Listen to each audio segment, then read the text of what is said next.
Good morning sir. नमस्ते sir. Good morning sir.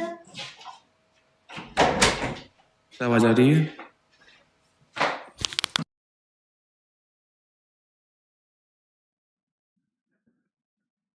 Hello hello hello.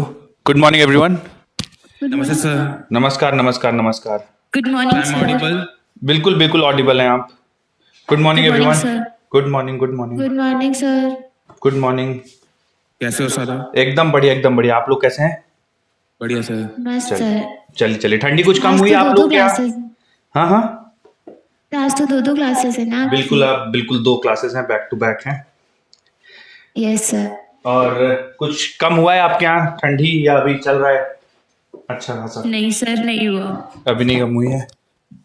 Good morning sir. Good morning. चलिए आइए शुरू करते हैं बच्चों।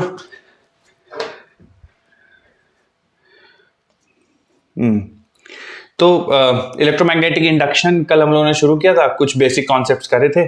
ठीक है, क्विक रिवीजन करते हैं क्या क्या पढ़ा था। तो सबसे पहले मैग्नेटिक फ्लक्स के बारे में डिस्कशन किया था। ठीक है, तो मैग्नेटिक फ्लक्स फाई बी ये डिफाइंड है vector B dot vector A, है ना। मैग्नीट्यूड की बात करेंगे तो इसको लिखा जाता है बी ए कॉस थीटा। ठीक है, स्केलर क्वांटिटी है, यूनिट हो जाएगी वेबर। और फिर कई सारे केसेस करे थे, जैसे कुछ केसेस आपके सामने ड्रॉ करता हूं। जैसे बच्चों एक केस ये है, एक केस ये है ना। और मैं मैग्नेटिक फील्ड की डायरेक्शन डिफरेंट डिफरेंट आप ड्रॉ कर सकते हो, है ना, हर केस में। ठीक है, कुछ ड्रॉ करते हैं और आप लोग आंसर करिएगा। तो मान लीजिए पहला केस ये है बच्चों, इस केस में मैग्नेटिक फ्लक्स कितना होगा, इस लूप से पास होता हुआ मैग्नेटिक फ्लक्स पहले वाले केस में। अगर लूप ऐसे रखा है और मैग्नेटिक फील्ड लाइंस इस तरह से पास कर रही हैं तो कितना फ्लक्स होगा? जीरो। और इस वाले केस में अगर एरिया ए है, मैग्नेटिक फील्ड बी है, एरिया ए है और ये एंगल थीटा है, तो कितना होगा फ्लक्स? दूसरे वाले केस में बच्चों अगर बताना चाहें आप लोग, दूसरे वाले केस बी ए कॉस थीटा।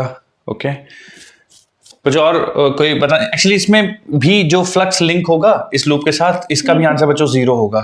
ठीक है, कारण क्या है कि जो मैग्नेटिक फील्ड लाइंस हैं वो प्लेन लूप के प्लेन में ही है। तो कंफ्यूज मत होइएगा, ये वाला केस बहुत ज्यादा पूछा जाता है तो इसको थोड़ा ध्यान रखिएगा। अगर लूप का प्लेन और मैग्नेटिक फील्ड लाइंस का प्लेन सेम है तो फिर उनसे पास होने वाला फ्लक्स जीरो होगा।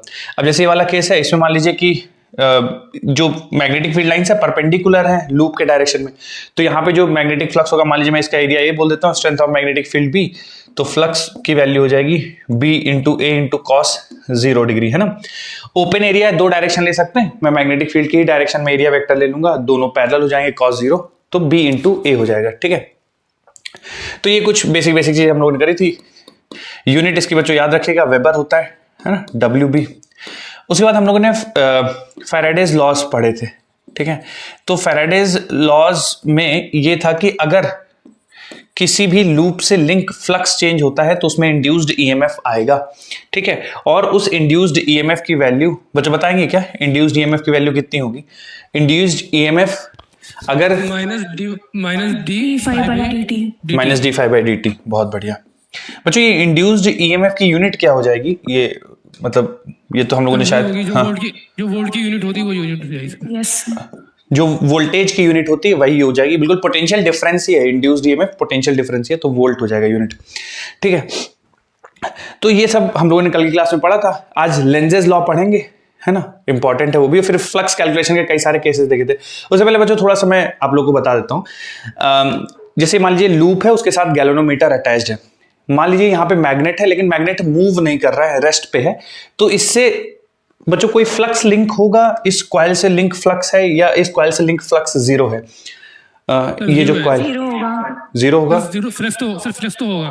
फ्लक्स होगा सर।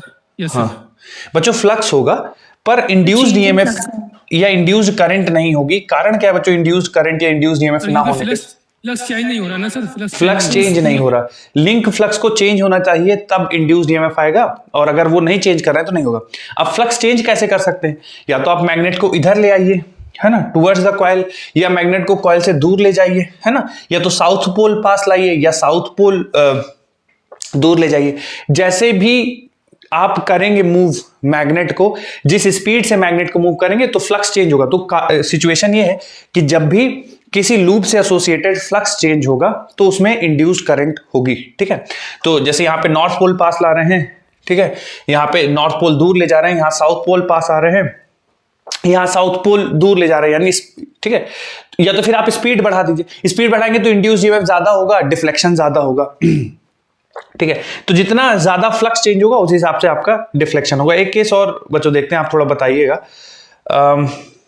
एक करंट कैरिंग लूप है, ठीक है, इस तरह से करंट कैरिंग लूप है, इसमें हम लोग बैटरी से करंट फ्लो करा रहे हैं। ठीक है, तो इसमें करंट फ्लो कराना हमारी रिस्पॉन्सिबिलिटी है, और करंट कुछ इस तरह से फ्लो कर रहा है। ठीक है, यहां से बाहर आ रहा है करंट और अंदर जा रहा है इधर से। ठीक है, और इसके पास में एक लूप रख देते हैं कुछ इस तरह से, गैल्वेनोमीटर लगा के ऐसे कुछ लूप रख देते हैं। ठीक है, और इसको बच्चों v वेलोसिटी से इधर ले जा रहे हैं, और इसको भी लूप को भी v वेलोसिटी से इधर ले जा रहे हैं। तो क्या इसमें इंड्यूस्ड ईएमएफ आएगा, गैल्वेनोमीटर में डिफ्लेक्शन होगा? अगर हाँ या नहीं, क्या लगता है आपको, डिफ्लेक्शन होगा गैल्वेनोमीटर में या नहीं होना चाहिए?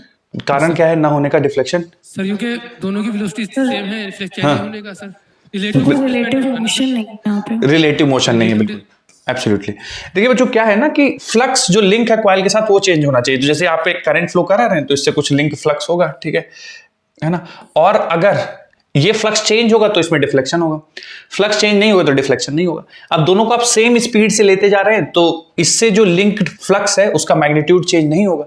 अगर मैग्नीट्यूड चेंज नहीं होगा तो इंड्यूस्ड करंट फ्लो नहीं करेगा। ठीक है, क्योंकि फ्लक्स चेंज होने के लिए इनके बीच की दूरी का चेंज होना जरूरी है। कारण क्या है, क्योंकि इनके बीच की दूरी चेंज होगी तभी strength of magnetic field change होगा, फ्लक्स चेंज होगा, और जब फ्लक्स चेंज होगा तभी आपको डिफ्लेक्शन देखने को मिलेगा। तो रिलेटिव पोजीशन कॉइल्स का चेंज होना जरूरी है। ठीक है, ओके। अब जो फ्लक्स को चेंज करने के बहुत सारे तरीके हैं। ठीक है, जैसे मैंने आपको बताया कि फ्लक्स जो है बी ए कॉस थीटा है।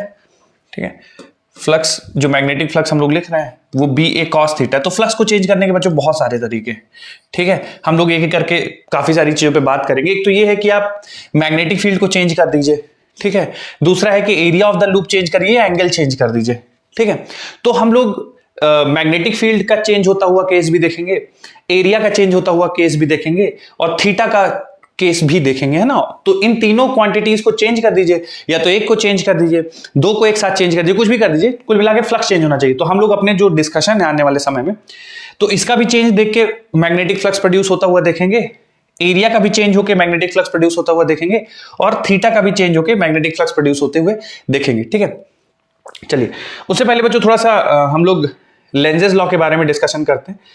क्या होता है लेंजेस लॉ, है ना, बहुत इंपॉर्टेंट है क्योंकि हमें डायरेक्शन ऑफ इंड्यूस्ड करंट बताता है। तो इसमें समझना ज्यादा है बच्चों, लिखना और कुछ नहीं है, समझना ही है पूरा इस टॉपिक को। ठीक है, लेंजेस लॉ को तो मैंने कल आपको बताया था कि जो magnetic rate of change of magnetic flux है, ठीक है, अगर आप इसकी वैल्यू निकालेंगे तो आपको इंड्यूस्ड ईएमएफ का मैग्नीट्यूड मिल जाएगा। पर फैराडेज लॉ अगर हम लोग याद करें तो इंड्यूस्ड ईएमएफ बराबर होता था माइनस ऑफ d∅dt। तो इसमें जो माइनस का कंट्रीब्यूशन है वो माइनस बताता है डायरेक्शन ऑफ इंड्यूस्ड ईएमएफ। ठीक है, तो लेंजेस लॉ से हम लोग सीखेंगे। ठीक है, तो जब आपके पास जैसे सवाल आए, आपसे पूछ दिया जाए कि बताइए कितना ईएमएफ इंड्यूस होगा, मैग्नीट्यूड पूछा है तो आप डिफरेंशिएट कर दीजिए, फ्लक्स को इंड्यूस्ड ईएमएफ आ जाएगा। ठीक है, अब करंट की डायरेक्शन कैसे होगी इंड्यूस्ड करंट की, और इंड्यूस्ड ईएमएफ में जो बनेगा उसकी पोलैरिटी कैसे होगी, वो बताता है हमको लेंजेस लॉ। ठीक है, तो क्या कहता है लेंजेस लॉ, आइए थोड़ा सा देखते हैं स्टेटमेंट। कुछ केसेस आपके सामने ड्रॉ करता हूं। ठीक है, मान लीजिए क्लोज लूप है, ठीक है, और उसमें मैग्नेटिक, उसको एक मैग्नेटिक फील्ड में रख दिया गया, क्लोज लूप है, मैग्नेटिक फील्ड में रख दिया गया है, और magnetic field out of the plane है। ठीक है, magnetic field out of the plane है, और हम मैग्नेटिक फील्ड को बढ़ा रहे हैं, लेट्स से, है ना, स्ट्रेंथ ऑफ मैग्नेटिक फील्ड बढ़ा रहे हैं। तो हमसे सवाल में पूछा गया कि डायरेक्शन ऑफ इंड्यूस्ड करंट कैसी होगी कॉइल में। दो ही ऑप्शन बन सकते हैं, या तो क्लॉकवाइज होगी या फिर एंटी क्लॉकवाइज होगी। क्लॉकवाइज होगी या फिर एंटी क्लॉकवाइज होगी, आप अगर स्ट्रेंथ ऑफ मैग्नेटिक फील्ड को बढ़ा रहे हैं तो। ठीक है, चलिए तो देखिए बच्चों, लेंजेस लॉ ये कहता है कि direction of induced current in the coil ये इस तरह से होगी such that it will oppose the cause, है ना। डायरेक्शन ऑफ इंड्यूस्ड करंट हमेशा बच्चों ये ध्यान रखिएगा कि it will oppose the cause, oppose the cause, cause क्या है सर? अपोज का तो मतलब समझ में आ गया कि अपोज करेगी, है ना, पर कॉज क्या है? What is the cause? तो बच्चों देखिए, कॉज है करंट का आना, तो it will oppose the cause जिसकी वजह से करंट आ रही है, ठीक है। जैसे इंड्यूस करंट का इसमें आना, उसका कारण है मैग्नेटिक फील्ड का चेंज होना। अगर आप मैग्नेटिक फील्ड को कांस्टेंट कर देंगे, क्योंकि और चीजें तो चेंज नहीं हो रही, एरिया कांस्टेंट है, अगर आप मैग्नेटिक फील्ड को कांस्टेंट कर देंगे, ठीक है, तो इसमें कोई भी इंड्यूस्ड करंट नहीं आएगी। तो इंड्यूस करंट के आने का कारण क्या है? इंड्यूस करंट के आने का कारण है मैग्नेटिक फील्ड का बढ़ना, ठीक है, ये इंड्यूस्ड ईएमएफ के या इंड्यूस करंट के आने का कारण है। तो इंड्यूस करंट इस तरह से आएगी such that it will oppose the cause. जो भी करंट ला रहा है, जो कारण है करंट प्रोड्यूस होने का, उसको अपोज करेगा। तो जैसे यहां पे स्ट्रेंथ ऑफ मैग्नेटिक फील्ड बढ़ रही है, तो जो इसमें इंड्यूस्ड करंट की डायरेक्शन होगी वो चाहेगी कि ये बढ़ती हुई मैग्नेटिक फील्ड का बढ़ना बंद हो जाए, अपोज द कॉज, ठीक है, मैग्नेटिक फील्ड का बढ़ना बंद हो जाए। तो करंट इस तरह से इंड्यूस होगी कि वो मैग्नेटिक फील्ड को बढ़ना रोक पाए। कैसे रोक पाएगी मैग्नेटिक फील्ड का बढ़ना? ये वाली इंड्यूस करंट ये खुद के ये इस तरह से फ्लो करेगी कि इसके फ्लो होने से जो मैग्नेटिक फील्ड प्रोड्यूस हो वो इनवर्ड्स हो। क्यों सर? ये क्यों चाहेगी कि इनवर्ड मैग्नेटिक फील्ड प्रोड्यूस हो? ये अगर inward magnetic field induce current चाहेगी कि इंड्यूस्ड करंट की जो मैग्नेटिक फील्ड है वो अंदर की तरफ आ जाए, उससे होगा क्या कि जो बाहर की तरफ बढ़ रही है इसके बढ़ने को रोक पाएगी, ठीक है। तो direction of induce current in the coil ये कुछ क्लॉकवाइज हो जाएगा, ठीक है, कुछ इस तरह से करंट फ्लो करेगी, क्योंकि इंड्यूस करंट की वजह से जो मैग्नेटिक फील्ड आएगी वो इनटू द प्लेन आएगी और वो बाहर बढ़ते हुए मैग्नेटिक फील्ड को काउंटर कर पाएगी, ठीक। एक और केस लेते हैं इसी का जस्ट ऑपोजिट। मान लीजिए लूप रखा हुआ है, magnetic field out of the plane है और मैग्नेटिक फील्ड पिछली बार बढ़ता हुआ लिए थे, इस बार घटता हुआ ले रहे हैं, ठीक है। आप आंसर समझ गए होंगे कि अगर इसमें क्लॉकवाइज है और इसका जस्ट ऑपोजिट है तो इसमें एंटी क्लॉकवाइज होगा। थोड़ा सा प्रूव करते हैं कि एंटी क्लॉकवाइज कैसे होगा, कंसिडरिंग लेंजेस लॉ। तो लेंजेस लॉ का स्टेटमेंट है it will oppose the cause. तो कॉज का अपोज किया जाएगा। कॉज क्या है? मैग्नेटिक फील्ड का घटना। तो अगर मैग्नेटिक फील्ड घट रही है तो जो करंट इंड्यूस होगी वो चाहेगी कि जो मैग्नेटिक फील्ड की वैल्यू है वो घटे ना, बढ़ जाए। कैसे बढ़ा सकती है? खुद मैग्नेटिक फील्ड इस तरह से प्रोड्यूस करे कि उसकी डायरेक्शन अपवर्ड हो, इंड्यूस मैग्नेटिक फील्ड की डायरेक्शन अपवर्ड हो। सर उससे फायदा क्या होगा? क्योंकि अगर इंड्यूस मैग्नेटिक फील्ड बाहर की तरफ हो गई तो ये ऑलरेडी बाहर है, ये घट रही है, तो इसको सपोर्ट करने लगी तो इसकी वैल्यू बढ़ाना शुरू कर देगी। तो induced current in the loop will always be such that it will oppose the cause which has produced it. तो जो भी कारण है इसके प्रोडक्शन का उसी को अपोज करेगी। अगर बाहर वाली मैग्नेटिक फील्ड बढ़ रही है तो ये उसको घटाने की कोशिश करेगी और अगर घट रही है तो उसको बढ़ाने की कोशिश करेगी, ठीक है। तो ये होता है। एक और एग्जांपल करते हैं, थोड़ा बहुत अगर आइडिया लगा हो तो बताइएगा। अच्छा आंसर आप जब दीजिएगा बच्चों तो इनका रेफरेंस मतलब लॉ लगा के दीजिएगा। ऐसा मत सोचिएगा कि अच्छा ये अंदर की तरफ है और ये घट रही है तो इसका ऑपोजिट होगा, कुछ ऐसा मत लॉजिक लगाइए। जो आपने समझा है कि direction of induce current will be such that it will oppose the cause, ठीक है, तो वही यूज करके बताइएगा।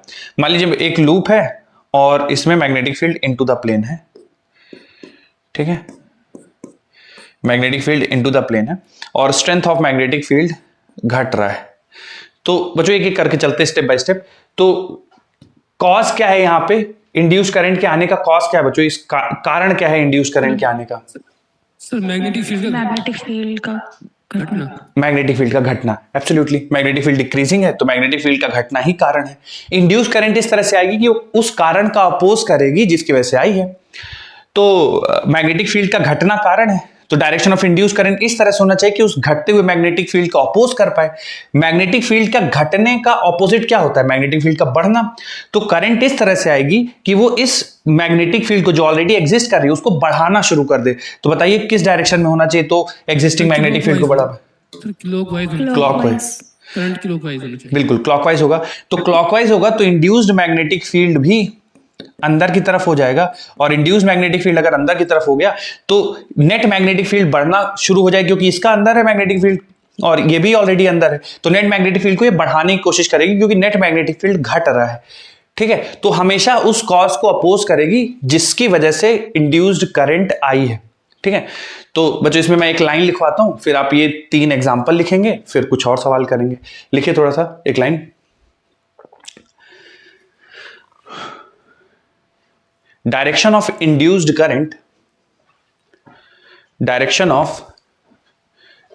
current direction of induced current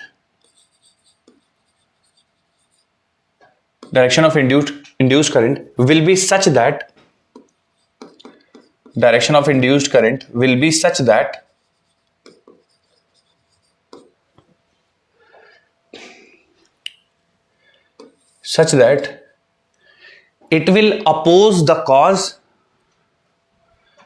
it will oppose the cause which has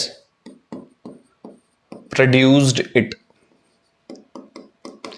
Direction of induced current will be such that it will oppose the cause which has produced it.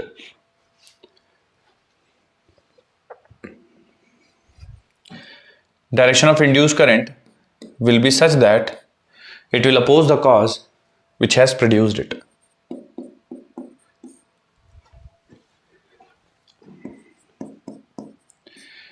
तीन example note कर लीजिए। फिर किसी कुछ discussion करना है कि sir ऐसा कैसे, तो पूछ लीजिए।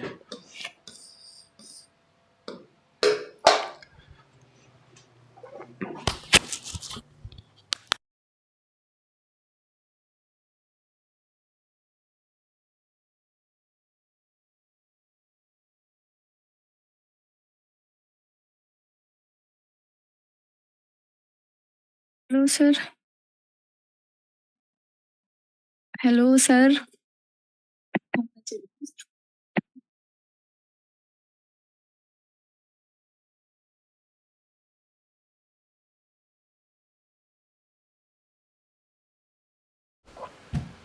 बताइए,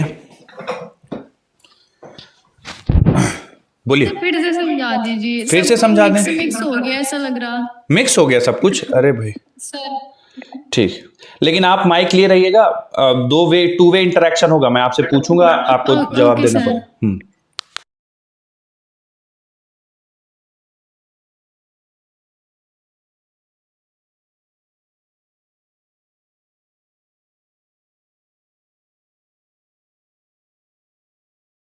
चलिए, होपफुली बच्चों नोट कर लिया आप सबने। इसमें एक नोट बना के लिखिएगा, बहुत बार पूछा जाता है, तो इसको लिख लीजिएगा और याद रखिएगा। It is based on energy conservation. कैसे एनर्जी कंजर्वेशन पे बेस्ड है मैं भी आपको एक्सप्लेन करूंगा, बट याद रखना है आपको, ठीक है। It is based on energy conservation. Lenz's law is based on energy conservation, ठीक है। फिर से मैं समझाता हूं, देखिए ध्यान से। बस आप ये याद रखिएगा कि हमेशा उस कारण का विरोध करेगी, उस कारण का अपोज करेगी जिसकी वजह से इंड्यूस करंट आ रही, ठीक है। तो जब भी आपको कोई डायरेक्शन ऑफ इंड्यूस करंट का सवाल आए तो आप जरूर पूछिए खुद से कि क्या वजह है जिसकी वजह से इंड्यूस करंट आ रही है। जो भी आपको कारण समझ में आएगा, ध्यान रखिएगा इंड्यूस करंट उसको अपोज करेगी, ठीक है। जैसे यहां पे स्ट्रेंथ ऑफ मैग्नेटिक फील्ड बढ़ना इस लूप में इंड्यूस करंट आने का कारण है। तो इंड्यूस करंट चाहेगी कि ये जो मैग्नेटिक फील्ड बढ़ रही है ये घट जाए, ठीक है। तो दो ही तरीके हैं, देखिए हर लूप में दो ही चांसेस होंगे, या तो क्लॉकवाइज या एंटी क्लॉकवाइज। आप दोनों सोच लीजिएगा। जैसे मैं इसमें अगर एंटी क्लॉकवाइज सोचूंगा तो बाहर की तरफ आएगी करंट। इंड्यूस करंट जो होगी उसकी वजह से जो मैग्नेटिक फील्ड होगी बाहर की तरफ, ऑलरेडी मैग्नेटिक फील्ड बाहर है, दोनों मिलके बाहर हो जाएंगे, तो ऑलरेडी बढ़ रही है तो और बढ़ना शुरू हो जाएगी। हम वो नहीं चाहते, हम कॉज को अपोज करना चाहते हैं। तो डायरेक्शन ऑफ इंड्यूस करंट अगर क्लॉकवाइज होगी तो इंड्यूस मैग्नेटिक फील्ड अंदर की तरफ आएगी और बाहर की तरफ बढ़ रही मैग्नेटिक फील्ड, अगर करंट की मैग्नेटिक फील्ड अंदर की तरफ आ गई तो बाहर बढ़ती हुई मैग्नेटिक फील्ड को रोक पाएगी, तो कॉज को अपोज कर रही है, इसलिए क्लॉकवाइज हो गया। दूसरे वाले एग्जाम्पल में बच्चों जिन्होंने पूछा है, आप समझाने की कोशिश करेंगे क्या दूसरा वाला एक बार, कि क्यों ये एंटी क्लॉकवाइज? आंसर है आपके सामने, क्वेश्चन है, सब कुछ है, बस आप एक्सप्लेन कर दीजिए कि ये एंटी क्लॉकवाइज कैसे है, बताना चाहेंगे तो मुझे थोड़ा सा पता चलेगा कि आप समझ पाए कि नहीं।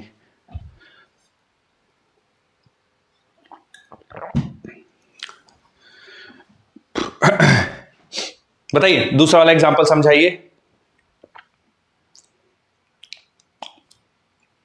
सर मैं बताऊं? हाँ बताइए, चलिए आप ही बताइए। सर जैसे मैग्नेटिक फील्ड है इसमें कि अंदर की बाहर की तरफ लग रही है और वो घट रही है, और वही इंड्यूस्ड करंट आने का कारण है। तो अगर हम बाहर की तरफ हम बाहर की तरफ अगर हम लगाएंगे तो फिर वो उसको अपोज करेगी, जैसे वो बाहर की तरफ। हाँ वेरी सर, गुड, तो ऐसे ही वेरी गुड, वेरी गुड, बहुत बढ़िया। इसको भी एक्सप्लेन कर देखिए, इसमें एक बार इसको एक्सप्लेन कर दूं फिर से। देखिए, मैग्नेटिक फील्ड का घटना रीजन है इंड्यूस करंट के आने का। तो डायरेक्शन ऑफ इंड्यूस करंट इस तरह से आएगी, इस घटते हुए मैग्नेटिक फील्ड को नलीफाई कर पाए। कैसे कर पाएगी? जब खुद की मैग्नेटिक फील्ड बाहर आ जाए, है ना, तो बाहर आ गई तो ये घटते हुए मैग्नेटिक फील्ड को रोक पाएगी, है ना। तो इसलिए इसमें एंटी क्लॉकवाइज डायरेक्शन आ जाएगा। तीसरे वाले को एक्सप्लेन करेंगे क्या बेटा? बढ़िया एक्सप्लेन किया आप, इसको भी करिए, थोड़ा सा बताइए। थर्ड वाले में रीजन है, सब कुछ है आपके सामने। सर जैसे इसमें जो मैग्नेटिक फील्ड है वो सर कम हो रही है और वो Right. इन्वर्ट हो रही है। राइट, तो अब इंड्यूस्ड करंट आने का कारण भी वही है कि मैग्नेटिक फील्ड कम हो रही है, बाहर अंदर की तरफ इन्वर्ट है। राइट, तो सर हमें इन्वर्ट वो देना भी, इंड्यूस्ड इन्वर्ट लगेगा तभी हम Right. उसको अपोज कर पाएंगे। एब्सोल्युटली। इस वजह से क्लॉकवाइज डायरेक्शन होगी, ठीक है। देखिए बच्चों, sir. यहाँ पे जो कारण है इंड्यूस करंट आने का वो ये है कि मैग्नेटिक फील्ड की वैल्यू घट रही है, ठीक है। मैग्नेटिक फील्ड घट रहा है। मैग्नेटिक फील्ड अगर घट रहा है तो इंड्यूस करंट की डायरेक्शन इस तरह से होगी कि मैग्नेटिक फील्ड को बढ़ा पाए। अंदर की तरफ मैग्नेटिक फील्ड को बढ़ाना है, तो अंदर की तरफ मैग्नेटिक फील्ड कैसे बढ़ेगी? जब इंड्यूस्ड मैग्नेटिक फील्ड खुद अंदर की तरफ आ जाए तो अंदर की तरफ मैग्नेटिक फील्ड बढ़ जाएगी। तो वो कब होगा? जब करंट क्लॉकवाइज होगी, ठीक है। चलिए कोई नहीं, अभी नहीं समझ में आया है या कुछ अभी भी डाउट रह गए हैं तो हम लोग और सवाल करेंगे तो आप लोग को समझ में आएगा।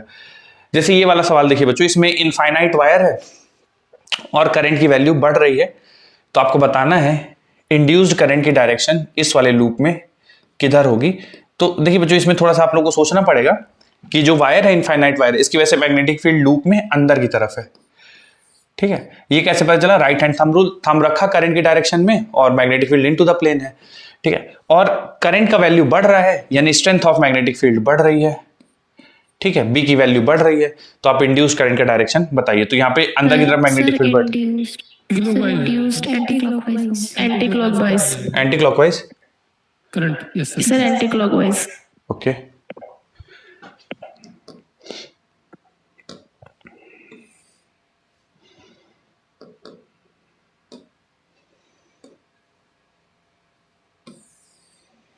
इसकी क्लॉकवाइज है सर, उसको ऑब्जर्वर के रेस्पेक्ट में तो क्लॉकवाइज हो जाएगा। ऑब्जर्वर के रेस्पेक्ट में क्लॉकवाइज हो जाएगी। ऑब्जर्वर ये नहीं, ऊपर से ही देख रहे हैं हम ही लोग, ऑब्जर्वर हैं, ठीक है। फिर तो एंटी क्लॉकवाइज। ओके, ये बच्चों ये दूसरा एग्जांपल है। मैं पहले वाले को एक्सप्लेन कर देता हूं, थोड़ा सा देख लीजिए एक बार। तो देखिए, इसमें चूंकि करंट का वैल्यू बढ़ रहा है तो अंदर की तरफ मैग्नेटिक फील्ड बढ़ रही, तो इंड्यूस करंट चाहेगी कि इस अंदर की तरफ बढ़ती हुई मैग्नेटिक फील्ड को कम कर पाए। कैसे कम कर पाएगी? जब खुद की वजह से मैग्नेटिक फील्ड बाहर आ जाए, ठीक है। तो खुद की वजह से मैग्नेटिक फील्ड बाहर आएगी, इसका मतलब direction of current will B anti clockwise, ठीक है। तो इंड्यूस करंट इसमें एंटी क्लॉकवाइज आएगा। तो ये दूसरा एग्जांपल दे दिया मैंने। इनफाइनाइट वायर है, लूप है, क्लॉकवाइज लेंगे, इसमें क्लॉकवाइज आएगा, ओके, ठीक है, क्लॉकवाइज, ठीक। कोई एक्सप्लेन करना चाहेगा बच्चों इसको, ये कैसे क्लॉकवाइज है दूसरा वाला? सर उसमें जो करंट और मैग्नेटिक फील्ड है वो अंदर साइड है, मतलब इनटू द प्लेन है, एंड वहां से घट रही है। तो इसलिए हम लूप में जो इंड्यूस्ड वाली होगी वो भी हम अंदर साइड ही लेंगे, ताकि वो जो है उसको, उसके जो डिक्रीमेंट है उसको काउंटर कर पाए। सही बात है। तो इसमें जो डायरेक्शन ऑफ इंड्यूस्ड करंट होगी वो क्लॉकवाइज होगी, ठीक है। कैसे क्लॉकवाइज है सर? तो देखिए, करंट का वैल्यू घट रहा है तो इस वायर की वजह से जो अंदर की तरफ मैग्नेटिक फील्ड है उसकी वैल्यू भी घट रही है। तो इंड्यूस करंट चाहेगी कि इस घटती हुई मैग्नेटिक फील्ड को बढ़ाया जाए। वो कब होगा? जब खुद इंड्यूस मैग्नेटिक फील्ड अंदर की तरफ आ जाएगा तो अंदर की तरफ मैग्नेटिक फील्ड बढ़ जाएगा। तो ये रीजन हो जाए, तो इसमें बिल्कुल क्लॉकवाइज सही आंसर है। अब बच्चों ये थोड़ा सा आप लोग तीसरा सोचिए। करंट जो है मतलब magnetic field into the plane है और हम लोग लूप को आगे की तरफ ले जा रहे हैं। तो पहला सवाल तो यही बनता है बच्चों कि क्या इसमें इंड्यूस्ड करंट आएगी या नहीं आएगी। पहला सवाल ये बनता है कि will there be any induced current? आएगी। आएगी सर इसमें। कैसे पता चलता है आप लोगों को कि आएगी इसमें इंड्यूस्ड करंट? सर क्योंकि जब ये दूर जाएगा तो मैग्नेटिक फील्ड कम होती जाएगी ना, मैग्नेटिक फील्ड कम हो जाएगी तो फ्लक्स चेंज हो जाएगा। Right right right. तो बच्चों इसमें इंड्यूस्ड करंट होगी, है ना, नॉन जीरो इंड्यूस्ड करंट होगी। अब सवाल ये बनता है कि भाई क्लॉकवाइज आना चाहिए या एंटी क्लॉकवाइज आना चाहिए? क्लॉकवाइज करंट आएगी तो क्लॉकवाइज आना चाहिए। क्लॉकवाइज आना चाहिए, यस सर। Yes sir. ठीक।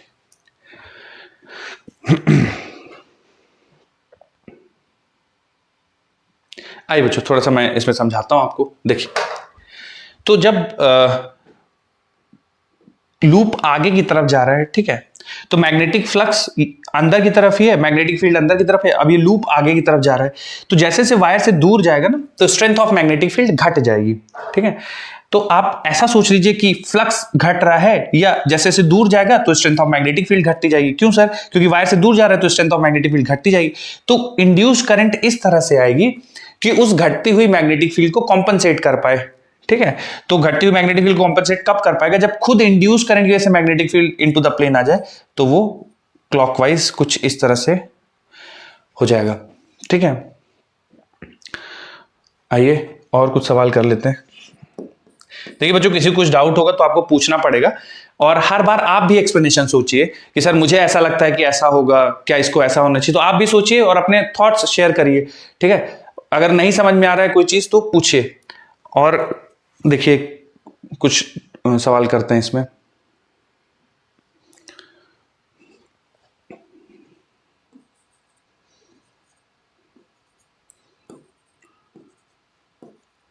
बच्चों, एक बाहर की तरफ मैग्नेटिक फील्ड है और उसमें एक लूप रखा हुआ है, सर्कुलर लूप, और ये इलास्टिक सर्कुलर लूप है, और इस तरह से है कि ये बाहर की तरफ इसका एरिया लगातार एक्सपैंड कर रहा है ना। कुछ अरेंजमेंट हम लोगों ने लगा दिया है जिसकी वजह से इसका एरिया लगातार बाहर की तरफ बढ़ता जा रहा है। तो पहला सवाल तो ये है कि क्या इंड्यूस्ड करंट आएगा इस केस में या नहीं आएगा? क्या लगता है बच्चों? यस आएगा। आएगा, बिल्कुल सही बात है। इंड्यूस करंट कुछ ना कुछ वैल्यू होगी। अब दूसरा सवाल है कि क्लॉकवाइज या एंटी क्लॉकवाइज। एक्सपैंड कर रहा है बच्चों लूप, है ना। अगर मेरी ड्राइंग आपको नहीं समझ में आ रही है तो बाहर की तरफ मैग्नेटिक फील्ड है और लूप एक्सपैंड कर रहा है। हाँ बोलिए। क्लॉकवाइज आएगा, ओके।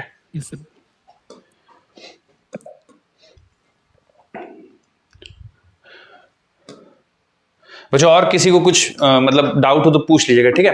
अब एक्सपेंशन हो रहा है, ठीक है, लूप एक्सपैंड कर रहा है, तो जैसे लूप एक्सपैंड करेगा तो इससे पास होता हुआ आउटवर्ड फ्लक्स और बढ़ता जाएगा। पहले लूप यहां है, थोड़ी बार लूप यहां होगा, थोड़ी बार लूप यहां होगा, तो इससे बाहर आता हुआ फ्लक्स बढ़ता जाएगा, है ना। हालांकि मैग्नेटिक फील्ड नहीं चेंज हो रही है, मैग्नेटिक फील्ड कांस्टेंट है, ठीक है, मैग्नेटिक फील्ड पे कोई फर्क नहीं पड़ रहा है, पर लूप का एरिया बढ़ रहा है। लूप का एरिया बढ़ने से इससे पास होता हुआ फ्लक्स बढ़ रहा है, ठीक है। तो करंट, इंड्यूस करंट इस तरह से आएगी कि वो कॉस का अपोज करेगी। तो कॉस का अपोज करना क्या है, ठीक है। तो दो तरीके से इसको आप सोच सकते हैं, मैं कोशिश करूंगा दोनों तरीके से एक्सप्लेन करने की। तो पहले तो ये है कि इसका बाहर की तरफ फ्लक्स बढ़ रहा है। सर बाहर की तरफ कैसे पता चल रहा है फ्लक्स बढ़ रहा है? क्योंकि एरिया बढ़ रहा है ना, तो बी इंटू ए, तो एरिया बढ़ रहा है तो फ्लक्स बढ़ रहा है, बाहर की तरफ आउटसाइड फ्लक्स बढ़ रहा है। तो करंट चाहेगी कि बाहर की तरफ बढ़ते हुए फ्लक्स को कम कर पाए, ठीक है। अब दो ऑप्शन है, क्लॉकवाइज एंटी क्लॉकवाइज। तो अगर हम लोग क्लॉकवाइज कंसीडर करें तो क्लॉकवाइज फ्लो करेगा करंट, इसका मतलब जो इसकी इंड्यूस्ड ईएमएफ, जो इसका इंड्यूस्ड मैग्नेटिक फील्ड है वो अंदर की तरफ आएगा। इस करंट की वजह से जो इंड्यूस्ड मैग्नेटिक फील्ड है वो अंदर की तरफ आएगा।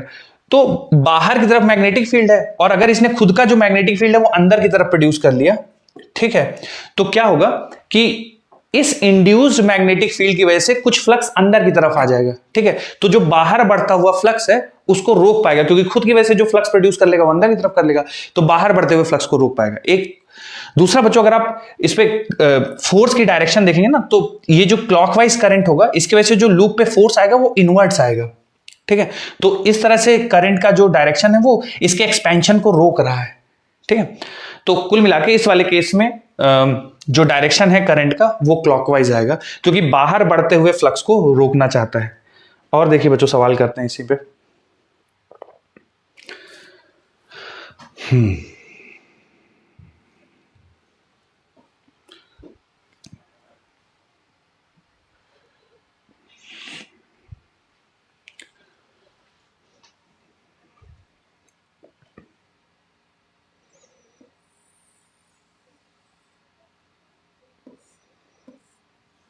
अभी ये वाला आपको आंसर करना है। हाँ हाँ सर, ए वाले पॉजिटिव चार्ज आ जाएगा और बी वाले पे नेगेटिव चार्ज आ जाएगा। ओके।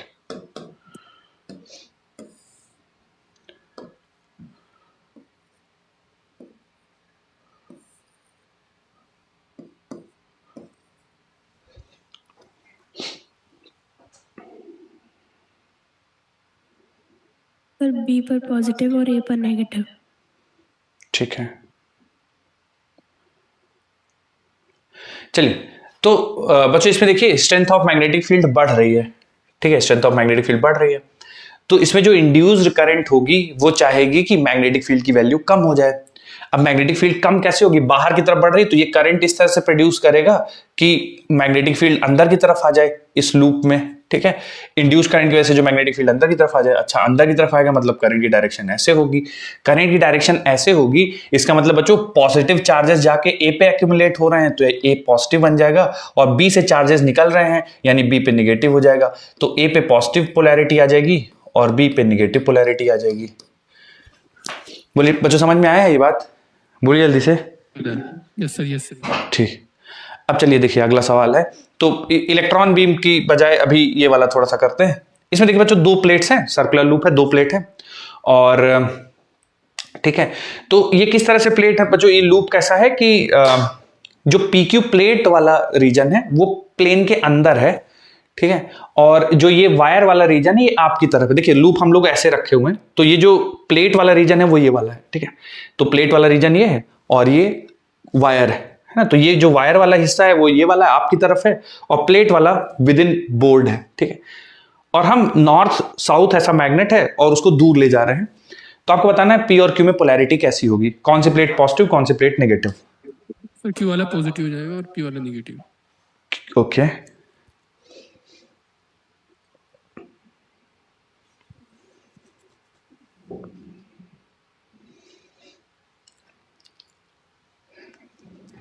बच्चों और कोई कुछ इसमें ऐड करना चाहेगा, सोच लीजिए आराम से, कोई बात नहीं, कोई बताना चाहे बच्चों तो फील फ्री है ना, आप बता सकते हैं कि किस पे पॉजिटिव आएगा किस पे निगेटिव आएगा।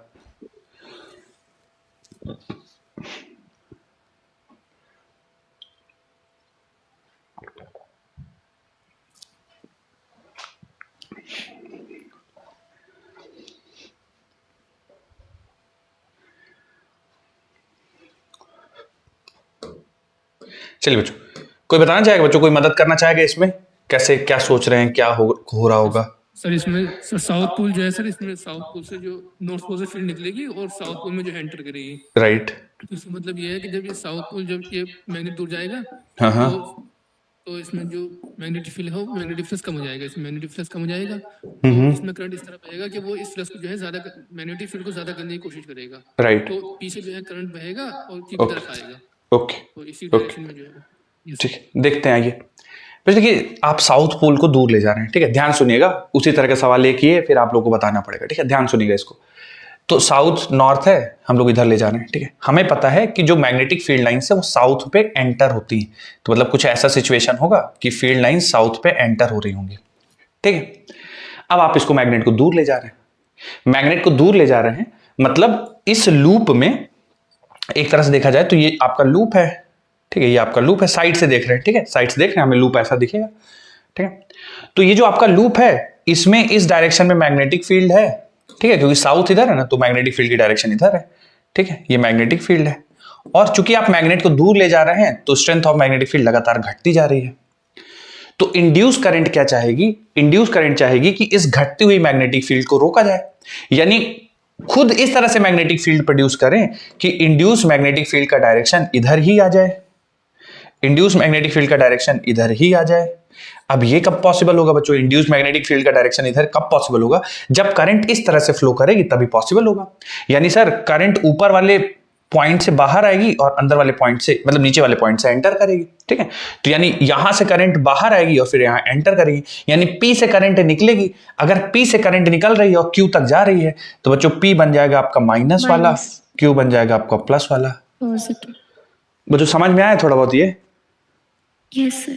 ठीक है, देखिए बच्चों जहां नहीं आए ना तो प्लीज पूछिएगा और अपना लॉजिक दीजिएगा कि सर मुझे ऐसा लग रहा है कि ऐसा नहीं होना चाहिए, मुझे ऐसा लगता है कि इस तरह से होना चाहिए, या कोई भी आपके दिमाग में चल रही हो थॉट, तो आप मेरे साथ डिस्कशन करिए, है ना, खुद कुछ कॉन्सेप्ट मत बनाइए, जो आपके दिमाग में दिक्कत हो कि सर मुझे ऐसा लग रहा है या कोई तरीका आपको दूसरा समझ में आता है, बिल्कुल पूछिए, डिस्कशन करिए।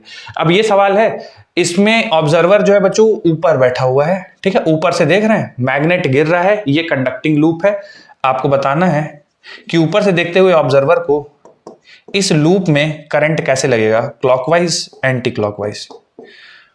ऊपर से मैग्नेट गिर रहा है, कंडक्टिंग लूप है, क्लॉकवाइज लगेगा, ओके ओके क्लॉकवाइज, क्लॉकवाइज, ठीक है, सर क्लॉकवाइज। ओके, चलिए समझते हैं थोड़ा सा। देखिए इसमें जो मैग्नेटिक फील्ड लाइंस ना, देखिए दो तरीके से एक्सप्लेन कर सकते हैं। पहले आप ऐसा समझिए कि जैसे नॉर्थ पोल से फील्ड लाइंस निकलती हैं बाहर, ठीक है, तो कुछ इस तरह की सिचुएशन होगी, है ना, ऐसे फील्ड लाइंस, ठीक है। तो अगर मैं इसको साइड से देखूं ना, तो मुझे ऐसा दिखेगा कि ये हमारा लूप है और इससे फील्ड लाइंस क्रॉस कर रही है, मतलब नीचे की तरफ field line, magnetic field line नीचे की तरफ है, ठीक है। और चूंकि नॉर्थ पोल लगातार पास आ रहा है, तो strength of magnetic field passing through this loop वो लगातार बढ़ रही है, ठीक है। तो इंड्यूस करंट चाहेगा इस बढ़ती हुई मैग्नेटिक फील्ड को रोकना, यानी इंड्यूस करंट खुद की जो मैग्नेटिक फील्ड प्रोड्यूस करेगा, ऑपोजिट डायरेक्शन प्रोड्यूस करेगा, बिल्कुल सही बात है। तो इंड्यूस करंट जो मैग्नेटिक फील्ड प्रोड्यूस करेगा वो ऊपर की तरफ प्रोड्यूस करेगा, ठीक है। ये होगा आपका इंड्यूस्ड मैग्नेटिक फील्ड। और इंड्यूस्ड मैग्नेटिक फील्ड अगर ऊपर की तरफ है बच्चों, तो आप सोचिए ये कब पॉसिबल होगा, जब इंड्यूस्ड करंट की डायरेक्शन कुछ इस तरह से हो, यानी यहां से करंट एंटर करे और यहां से बाहर आए, तभी आप पॉसिबल हो पाएगा, ठीक है। ऐसा अब देखियो, आप इसको ऐसा ना ऊपर से देख रहे हैं तो ऐसा दिख रहा है, ऐसा दिख रहा है, मतलब बच्चों मुझे तो एंटी क्लॉकवाइज लग रहा है बेटा ये। आप लोग क्लॉकवाइज बोल रहे थे क्या? क्लॉकवाइज से लग रहा था। मतलब हमने निकाला तो ऐसे था, लेकिन डायरेक्शन तो ये आ रही थी, लेकिन क्लॉकवाइज एंटी क्लॉकवाइज में वो हो रहा था, मतलब ठीक है। अब अभी आपको देखिए यहां से एंटर करेगा, इधर से बाहर आएगा, ठीक है, ऐसी सिचुएशन होगी। तो जब आप ऊपर से देखेंगे तो एंटी क्लॉकवाइज दिखेगा। और एक चीज और समझिए बच्चों, देखिए अपोज द कॉज, कारण है इस लूप में इंड्यूस करंट आने का कारण है इस मैग्नेट का नीचे आना, ठीक है, ये मैग्नेट का नीचे आना कारण है। तो ये लूप चाहेगा कि ये मैग्नेट नीचे ना आए, ये तभी पॉसिबल होगा जब लूप के ऊपरी हिस्से पे नॉर्थ बन जाए और निचले हिस्से पे साउथ बन जाए, तभी पॉसिबल होगा। तो अब मैग्नेट के ये जो लूप है, क्योंकि इसके ऊपर हिस्से में नॉर्थ बन जाएगा, तो ये नीचे आते हुए नॉर्थ को रोकेगा, ठीक है। तो ऊपर नॉर्थ बनेगा, नीचे साउथ बन जाए, ठीक है।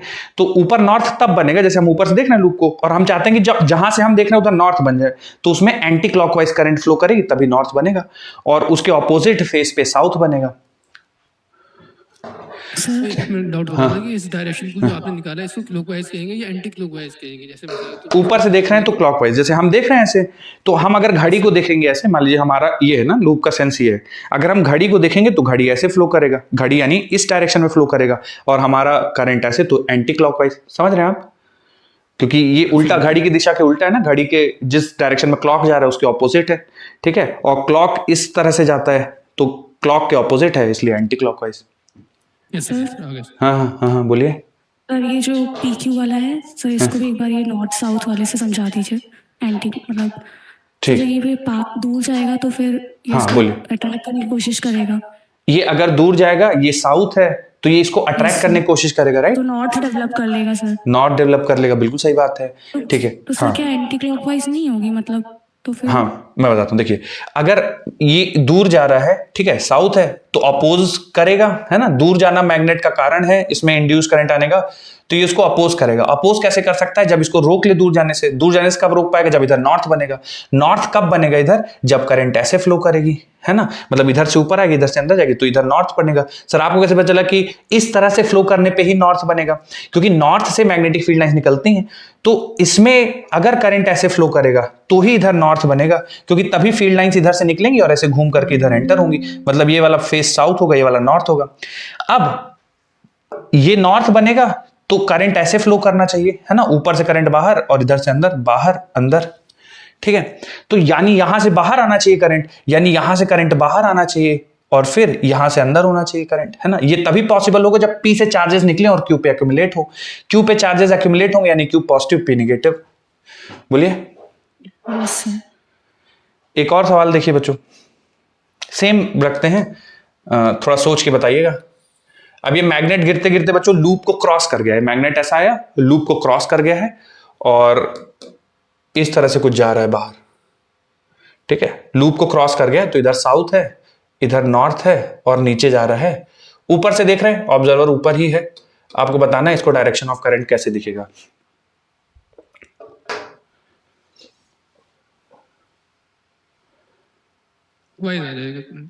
क्लॉकवाइज है, क्लॉकवाइज है सर। ओके,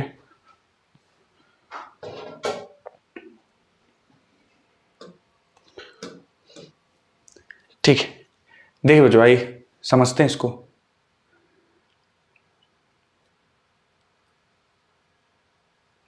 तो देखिए इस पे क्या हो रहा है कि जो साउथ पोल नीचे आ रहा है, साउथ पोल में मतलब फील्ड लाइंस ऐसे एंटर होती हैं, ठीक है ना। तो इसका मतलब ये हो गया जैसे जैसे ये लूप, ये जो बार मैग्नेट नीचे जा रहा है, इसका मतलब इस लूप में जो मैग्नेटिक फील्ड है वो नीचे की तरफ है और वो डिक्रीज कर रही है, इट इज डिक्रीजिंग, ठीक है। Strength of magnetic field decrease कर रही है। तो जो इंड्यूस्ड करंट होगा, है ना, इंड्यूस्ड करंट की डायरेक्शन इस तरह से होगी कि इस घटती हुई मैग्नेटिक फील्ड को रोक पाए।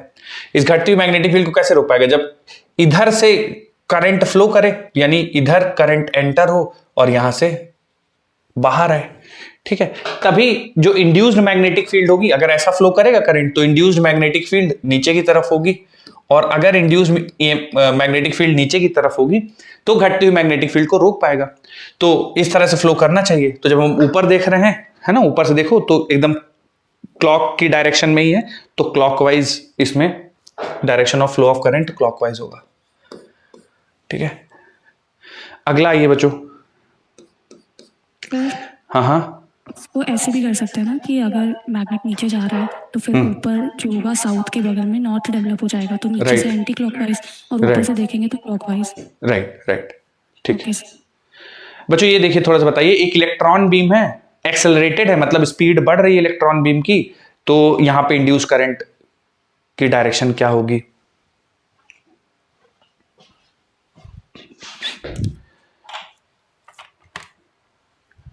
वाइज हो जाएगा, clockwise, current anti clockwise sir, anti clockwise, ठीक है। आइए बच्चों देखते हैं। तो इसमें इलेक्ट्रॉन बीम एक्सेलरेट कर रहा है, स्पीड बढ़ रही है। वैसे सोचा कैसे बच्चों आप लोगों ने इसका? ठीक है, क्लॉकवाइज एंटी क्लॉकवाइज देखते हैं, पर सोचा कैसे गया आप लोगों ने, क्या सोचा इसमें? सर ये इलेक्ट्रॉन जो है, क्योंकि इलेक्ट्रॉन इस तरफ जा रहा है, राइट की तरफ, तो राइट, करंट जो है सर लेफ्ट की तरफ जाएगा, करंट लेफ्ट की तरफ एब्सोल्युटली, लेफ्ट की तरफ जाएगा, तो फील्ड जो है वो अंदर की तरफ होगी, मैग्नेटिक फील्ड अंदर की तरफ होगी, ठीक है। तो उसको कंपेंसेट करने के लिए फील्ड जो है वो आउटवर्ड होगी सर। ओके, तो स्पीड बढ़ रही है, हाँ, बढ़ रही है, तो उससे क्या कंक्लूड करेंगे? स्पीड बढ़ने से करंट बढ़ेगा, सर मतलब ये सर करंट बढ़ेगा ना, है ना, तो उस करंट को कंपेंसेट करने के लिए फील्ड जो है वो अंदर इंड्यूस, हाँ, तो स्ट्रेंथ ऑफ मैग्नेटिक फील्ड बढ़ेगी। स्ट्रेंथ ऑफ मैग्नेटिक फील्ड बढ़ेगी तो इंड्यूस करंट चाहेगी कि अंदर वाली मैग्नेटिक फील्ड कम हो जाए, यानी खुद जो करंट जो खुद मैग्नेटिक फील्ड प्रोड्यूस करेगी वो बाहर की तरफ प्रोड्यूस करेगी। तो इस तरह से, है ना, एंटी क्लॉकवाइज फ्लो करेगा, ठीक है। तो क्योंकि खुद की करंट बाहर की तरफ, तो वो अंदर मैग्नेटिक फील्ड को रोक पाए, ठीक है।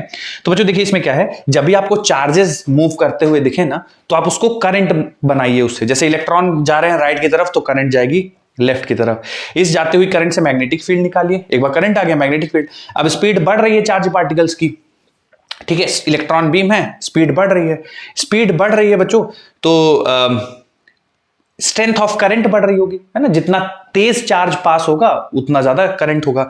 अगर करंट बढ़ रहा है तो स्ट्रेंथ ऑफ मैग्नेटिक फील्ड बढ़ रही है, तो उसको कॉम्पनसेट करने के लिए आउटवर्ड मैग्नेटिक फील्ड प्रोड्यूस होगी, ठीक है। चलिए बच्चों कुछ और केसेस करते हैं, थोड़ा सा आप बताइएगा। दो लूप हैं बच्चों, मैं इनके नाम दे देता हूं, ठीक है। आप लोग बताइए इसमें डायरेक्शन ऑफ करंट क्या होगी। मैं नाम देता हूं, इसको मान लीजिए पॉइंट ए, इसको बी मान लीजिए, और ठीक है, तो ए और इसको मैं सी मान लेता हूं, ठीक है। तो A B C current flow करेगा, या फिर आपको लगता है कि A D E current flow करेगा, ठीक है। तो दो ऑप्शन है बच्चों, या तो एबीसी करंट फ्लो कर जाए, मतलब इधर से करंट ऐसा जाए और फिर ऐसा चला जाए, या फिर ए डी ई और ऐसा करंट फ्लो कर जाए, ठीक है। हमें एडीई लग रहा है, एडीई लग रहा है, ओके। चलिए मैं थोड़ा सा बच्चों समझाता हूं, फिर जो आपको समझ में आए उसका फिर अगले वाले लूप में आप लोग सिंप्लीफाई करिएगा, सॉल्व करिएगा। देखिए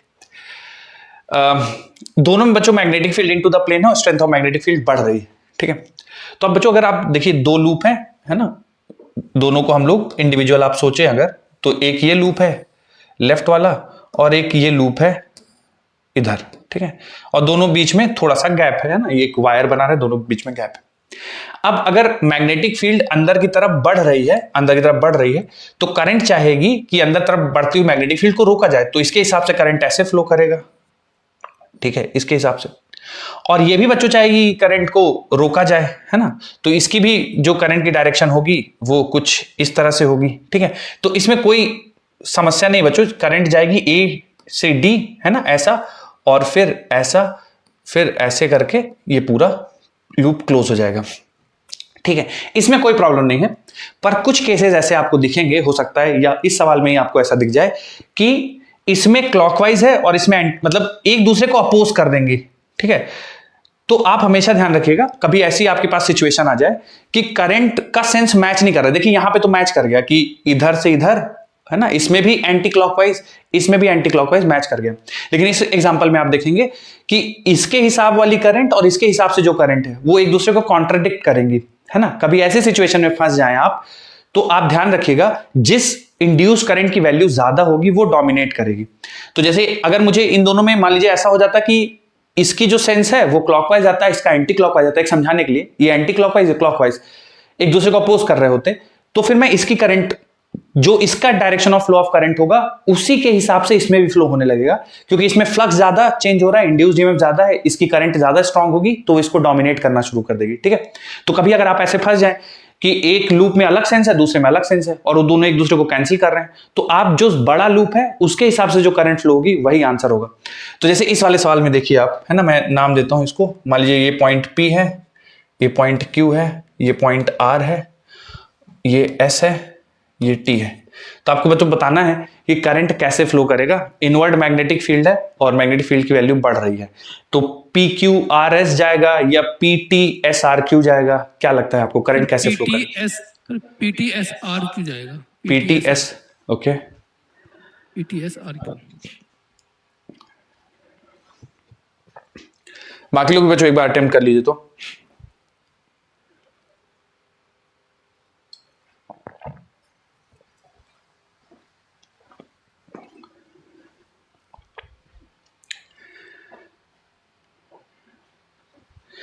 ठीक, अब जैसे इसमें तो बच्चों देखिए दोनों सेंस एकदम एकोमोडेट कर लिए थे, जैसे इसमें करंट फ्लो करेगा, इसमें चलेगा, कोई दिक्कत नहीं है। इसमें प्रॉब्लम आ जाएगी, कैसे प्रॉब्लम आ जाएगी? क्योंकि देखिए यहां पे जो ये वाला लूप है, लेफ्ट वाला लूप वो कुछ ऐसा है और राइट वाला लूप कुछ ऐसा है, ठीक है। तो अब मैग्नेटिक फील्ड की वैल्यू जो है अंदर की तरफ बढ़ रही है, तो इसमें जो डायरेक्शन ऑफ इंड्यूस करंट होगा वो कुछ इस तरह से होगा, ठीक है, डायरेक्शन ऑफ इंड्यूस करंट। इसमें भी डायरेक्शन ऑफ इंड्यूस करंट कुछ इस तरह से होगा, ठीक है, बाहर की तरफ। अब इसमें जैसे इसमें भी प्रॉब्लम नहीं आएगी क्या? एक साइड देखते हैं।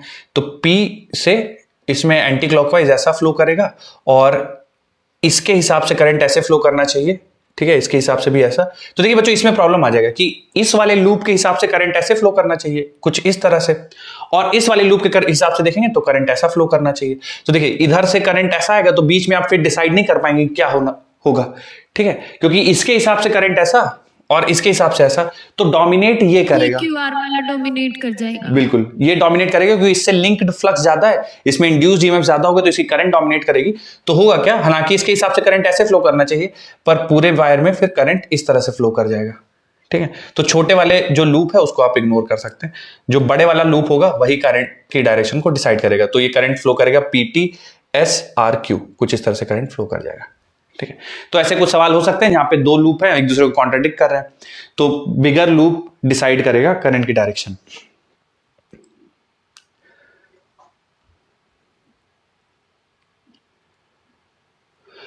चलिए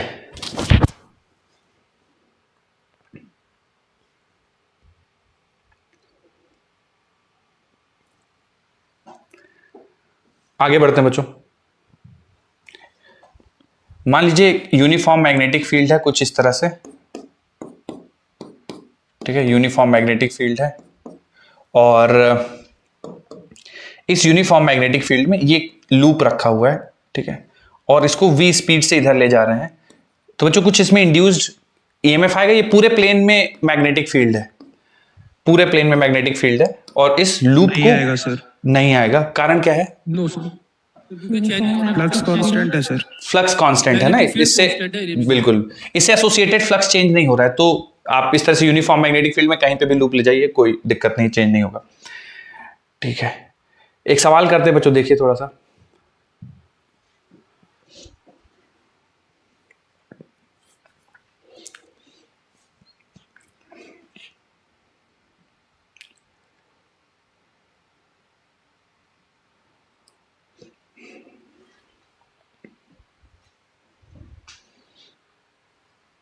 सर सी ऑप्शन हो जाएगा। Okay, option C. बाकी लोग भी बताइए बच्चों।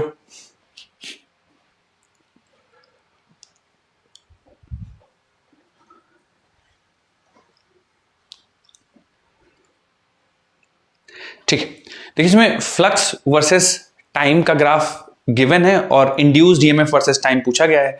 तो जो आप लोग रिलेशन को याद करिए, ठीक है, तो फ्लक्स और इंड्यूस्ड ईएमएफ को रिलेट करता हुआ लॉ बच्चों फैराडेज लॉ है, ई इंड्यूस्ड बराबर minus of D phi by D T.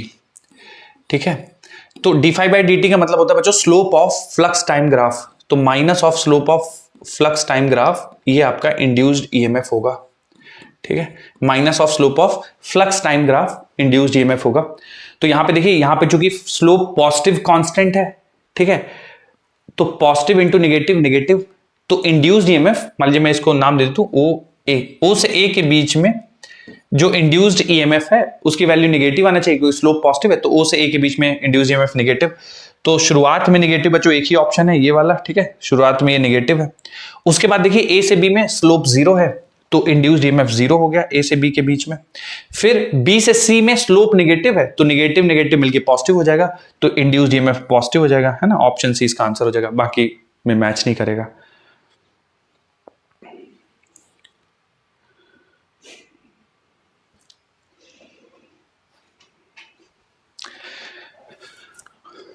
और बताता हूं बच्चों, देखिए इसमें एक और, जैसे हम लोगों ने अभी इंड्यूस्ड ईएमएफ में इंड्यूस्ड करंट, पता है इंड्यूस्ड करंट बराबर हम लोगों ने पढ़ा है कि induced EMF divided by resistance. ठीक है, और अगर हम लोग इंड्यूस्ड करंट को लिखना चाहें बच्चों तो ये होगा rate of flow of charge. ठीक है, D Q by D T, ये बराबर होगा 1/r, इंड्यूस्ड ईएमएफ बन जाएगा minus of D phi by D T. अगर हम केवल मैग्नीट्यूड की बात करें ना, कि इंड्यूस्ड ईएमएफ का केवल मैग्नीट्यूड, डायरेक्शन में हम लोग इंटरेस्टेड नहीं है कि किस डायरेक्शन में चार्ज फ्लो होगा, हम केवल इंटरेस्टेड हैं कितना चार्ज फ्लो होगा। ठीक है, तो हम लोग माइनस को इग्नोर करते हैं, क्योंकि ये निकालना चाहते हैं कितनी करंट या कितना चार्ज फ्लो होगा, किस डायरेक्शन में होगा वो तो लेंज लॉ से देख सकते हैं।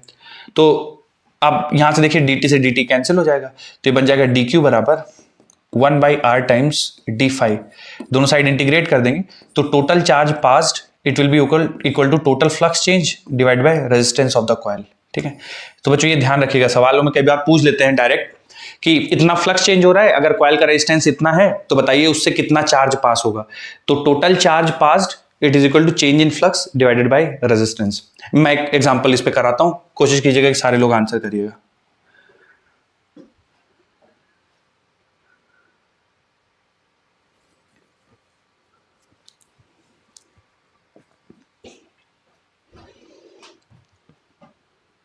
चेंज कर दो बच्चों स्लाइड, लगाऊं सवाल।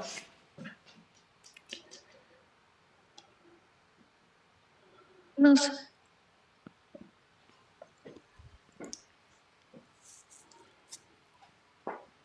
सेकंड पीरियड भी आपको ही है क्या आज? जी,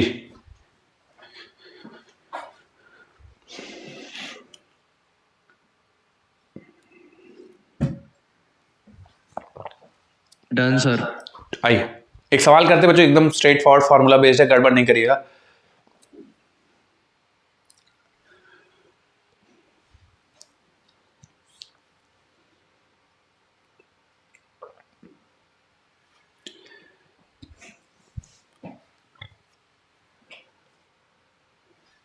भी हो जाएगा।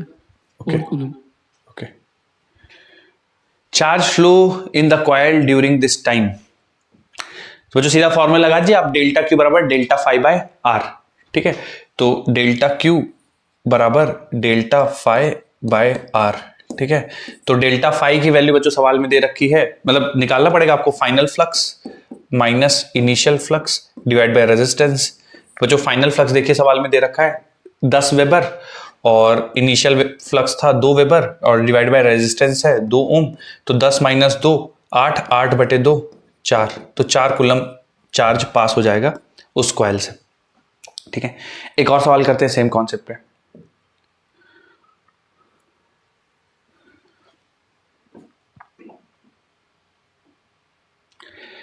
देखिए एक सवाल बच्चों कुछ इस तरह से कि एक लूप है, ठीक है, और मैग्नेटिक फील्ड आउटवर्ड्स है। ठीक है, मैग्नेटिक फील्ड की वैल्यू आउटवर्ड्स है और जो मैग्नेटिक फील्ड का स्ट्रेंथ है वो 10 टेस्ला है और लूप का जो एरिया है वो 1 मीटर स्क्वायर है। ठीक है, magnetic field out of the plane है। इस लूप को रोटेट कर देते हैं बच्चों 180 डिग्री, है ना, ऐसा रोटेट कर देते हैं। तो आपको बताना है find charge phloem through loop if resistance of the loop is 2 ओम, और बच्चों इसको रोटेट कर दिया ना, and it is rotated bye 180 degree. तो 180 डिग्री इस लूप को रोटेट कर देते हैं, तो इस ड्यूरेशन में इससे कितना चार्ज पास होगा ये आपको बताना है। तो डेल्टा क्यू बराबर delta phi by R use करना है। रेजिस्टेंस आपको पता है, चेंज इन फ्लक्स निकालना है, तो पहले कितना फ्लक्स लिंक है वो बताना है और बाद में कितना फ्लक्स लिंक है वो निकालना है, डिफरेंस लेना है और रेजिस्टेंस से डिवाइड करना है, तो आंसर आ जाएगा। सब सारे लोग बच्चों सॉल्व करिए और बताइए। 0 आंसर आ रहा है। 0 आ रहा है, ओके।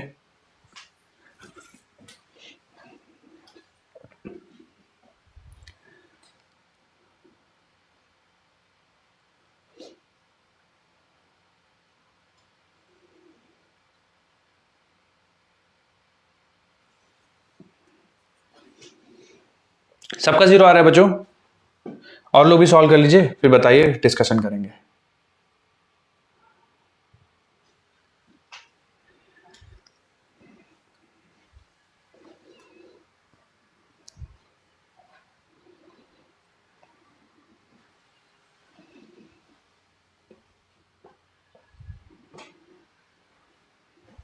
ठीक, तो बच्चों क्या करना है ना, हमें change in flux divided by resistance करना है। बच्चों कोई मदद करेंगे आप में से? कोई बताना चाहे या नहीं समझ में आ रहा है? देखिए पूछते रहिएगा, आप लोग जवाब नहीं दे रहे हैं तो मैं ऐसा मान के चल रहा हूं कि आप लोग को सब समझ में आ रहा है। फाइनल फ्लक्स और इनिशियल फ्लक्स का कैलकुलेशन करेंगे। ठीक है, तो फाइनल फ्लक्स के लिए और इनिशियल फ्लक्स के लिए आपको फ्लक्स के लिए b × a cos theta use करना है। अब एरिया चूंकि इस तरह से दिया हुआ है तो मैं एरिया वेक्टर का डायरेक्शन ऊपर की तरफ ही मान लेता हूं, क्योंकि ओपन एरिया 2 डायरेक्शन ले सकते हैं, मैं ऊपर की तरफ ले लेता हूं। ठीक है, तो इनिशियल फ्लक्स जब आप निकालेंगे तो b × a, तो b a cos 0। ठीक है, तो इनिशियल जो फ्लक्स है वो 10 वेबर है। ठीक है, जब आप इसको लूप को रोटेट कर देंगे, है ना, लूप को रोटेट कर देंगे तो देखिए इनिशियल ऐसा है आपका लूप। ठीक है, मैग्नेटिक फील्ड बाहर की तरफ, फ्लक्स एसोसिएटेड, ये आप 180 डिग्री रोटेट कर दिए लूप को। मैग्नेटिक फील्ड तो नहीं चेंज हुआ पर एरिया वेक्टर अब बैकवर्ड्स हो गया। तो अब आप क्या लिखेंगे? आप लिखेंगे b × a × cos 180 डिग्री। ठीक है, तो बन जाएगा बच्चों 10 और cos 180 डिग्री की वैल्यू -1, आंसर आ जाएगा -10 वेबर। ठीक है, तो चेंज इन फ्लक्स बराबर जाएगा फाइनल माइनस इनिशियल, तो -10 माइनस इनिशियल +10। ठीक है, तो टोटल चेंज आ जाएगा बच्चों -20। चार्ज कितना पास होगा? तो change in flux divided by resistance. Change in flux का मैग्नीट्यूड है बच्चों 20, रेजिस्टेंस है 2, आंसर आ जाएगा 10 कूलम। कंफ्यूजन बताइए, और किसी का मैच किया था क्या बच्चों 10 कूलम आंसर? हमने सही इसे दूसरे यस तरीके से सर, निकाला। मेरा की गुड गुड, हाँ बोलिए बोलिए बोलिए। हमने इसे इस तरह निकाला कि पहले जो है ना, पहले फ्लक्स निकाल लिया इसका, हाँ हाँ 10 वेबर आया फ्लक्स। ठीक है। फ्लक्स को जो है 2 से डिवाइड कर दिया, लेकिन सर यहाँ फ्लक्स में जो है नेगेटिव में 10 आएगा ना। राइट, ये माइनस का 10 आएगा बाद वाला, यस, ये सर पहले वाला तो नेगेटिव में आएगा ना। पहला वाला निगेटिव में आएगा, ऐसा बोल रहे हैं आप? Yes sir. अगर पहले वाले को निगेटिव लेंगे, ले सकते हैं आप, तो दूसरा वाला पॉजिटिव हो जाएगा। कारण क्या है? देखिए मैंने एरिया वेक्टर ऐसा माना, ठीक है, जब हम लूप को रोटेट कर देंगे तो एरिया वेक्टर ऐसा हो जाएगा, है ना। तो अब आप ऐसा नहीं कर सकते कि पहले एरिया वेक्टर ऐसा है, लूप के रोटेशन के बाद मैं फिर से एरिया वेक्टर ऐसा ही रखूंगा। नहीं, एक बार आपने डिसाइड कर लिया कि हम बाहर की तरफ लेंगे एरिया वेक्टर, तो फिर वो डिसाइडेड है, फिर उसको चेंज नहीं कर सकते कि ये रोटेट हो गया तो हम एरिया वेक्टर बाहर लेंगे, वैसा नहीं होगा। एक बार आपने डिसाइड कर दिया फिर वो चेंज होगा। ठीक है, समझ में आ गया सर। ओके, चलिए।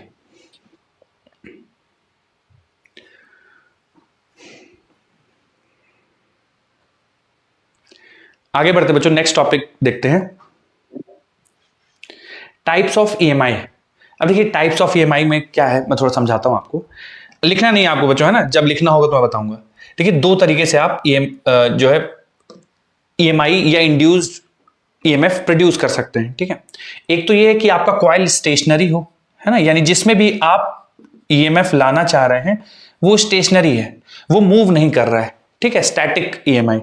और दूसरा है कि मोशनल ईएमएफ, जो मोशन की वजह से आए, ठीक है, मोशनल ईएमएफ, ठीक है, जो मोशन की वजह से कि आप कंडक्टर को मूव करा रहे हैं, भले उसको स्ट्रेट मूव करा रहे हैं या रोटेट करा रहे हैं, तो सारा मोशनल ईएमएफ की कैटेगरी में आएगा। तो हमें स्टैटिक यानी स्टेशनरी, जब कॉइल मूव नहीं कर रहा है उसमें कैसे इंड्यूस्ड ईएमएफ आएगा उसके बारे में पढ़ना है, और फिर जब कॉइल मूव करने लगता है उसके बारे में पढ़ना है, ठीक है।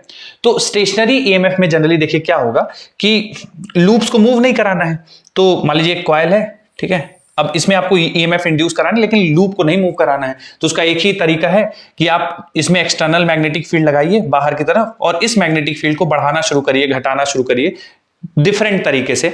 मैग्नेट लाइए इसके पास, मैग्नेट दूर ले जाइए, लूप को नहीं मूव करा रहे हैं तो इसमें इंड्यूस्ड ईएमएफ आएगा, ये स्टेशनरी होगा, ठीक है। दूसरा तरीका है कि मोशनल ईएमएफ। मोशनल ईएमएफ में आप एक काम करिए, मैग्नेट को एक स्टेशनरी रख दीजिए, सोर्स को स्टेशनरी रख दीजिए, ठीक है, कुछ इस तरह से, और आप कंडक्टिंग कोई लूप है ना, ऐसा मान लीजिए कंडक्टिंग लूप है, आप इस लूप को मूव कराना शुरू कर दीजिए, ठीक है, तो वो मोशनल ईएमएफ का आएगा। हालांकि जो हम पढ़ने वाले हैं वो इससे बिल्कुल अलग है, पर मैं आपको आइडिया दे रहा हूं कि इसमें सोर्स फिक्स होगा, लूप मूव करेगा, इसमें लूप फिक्स होगा और सोर्स को आप मूव करा के या मैग्नेटिक फील्ड को बढ़ा घटा के ईएमएफ प्रोड्यूस करेंगे, ठीक है। तो पहले स्टेशनरी वाले के बारे में पढ़ लेंगे और फिर मोशनल ईएमएफ पढ़ेंगे। तो पहले स्टेशनरी या स्टैटिक ईएमएफ में पढ़ेंगे हम लोग सेल्फ इंडक्शन, ठीक है। तो अगली हेडिंग डालिए बच्चों, सेल्फ इंडक्शन,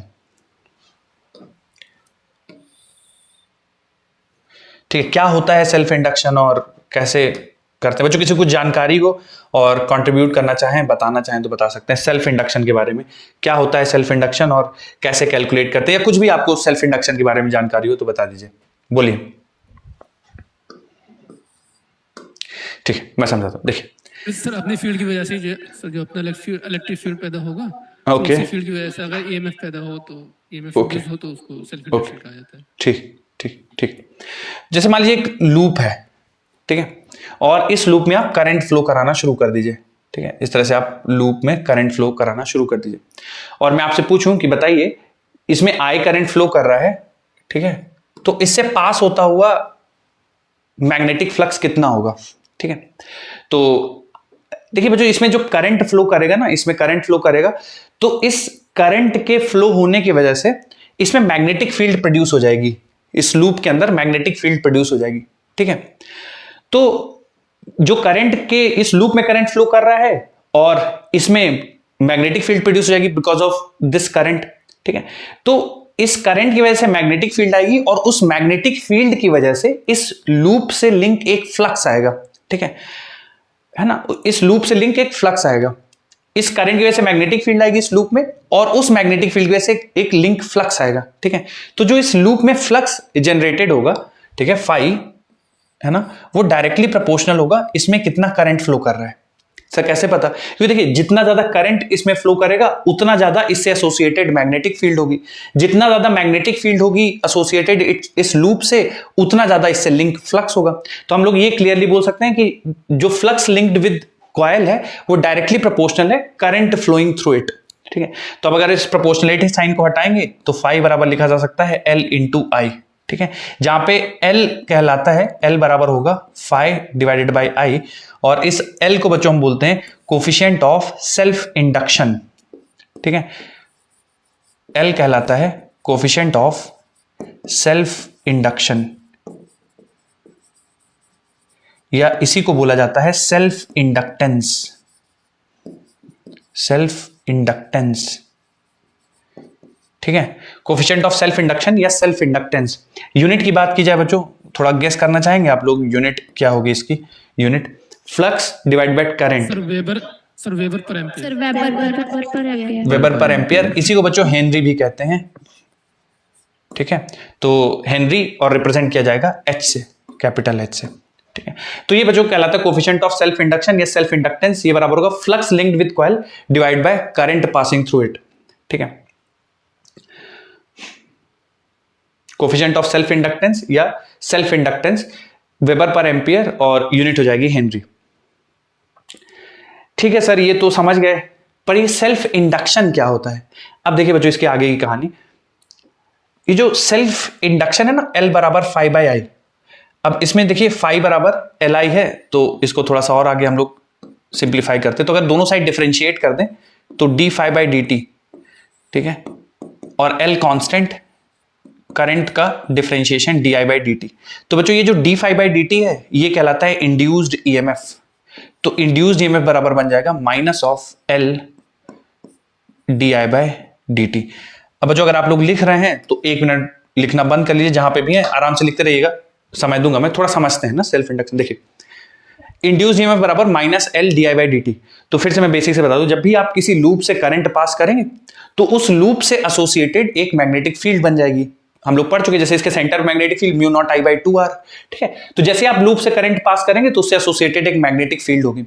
मैग्नेटिक फील्ड है चूंकि इस लूप से एसोसिएटेड, इसका मतलब इस लूप से एसोसिएटेड एक फ्लक्स है, ठीक है, और उस फ्लक्स की वैल्यू डायरेक्टली प्रोपोर्शनल है करंट के। कारण क्या है? क्योंकि जितना ज्यादा आप करंट बढ़ाएंगे उतनी मैग्नेटिक फील्ड बढ़ेगी, उतना फ्लक्स एसोसिएटेड बढ़ेगा। तो flux is directly proportional to I. जब हम प्रोपोर्शनलिटी साइन हटाते हैं तो ये कांस्टेंट इंट्रोड्यूस करते हैं। कांस्टेंट का नाम लिखा हुआ है, आपको पता है।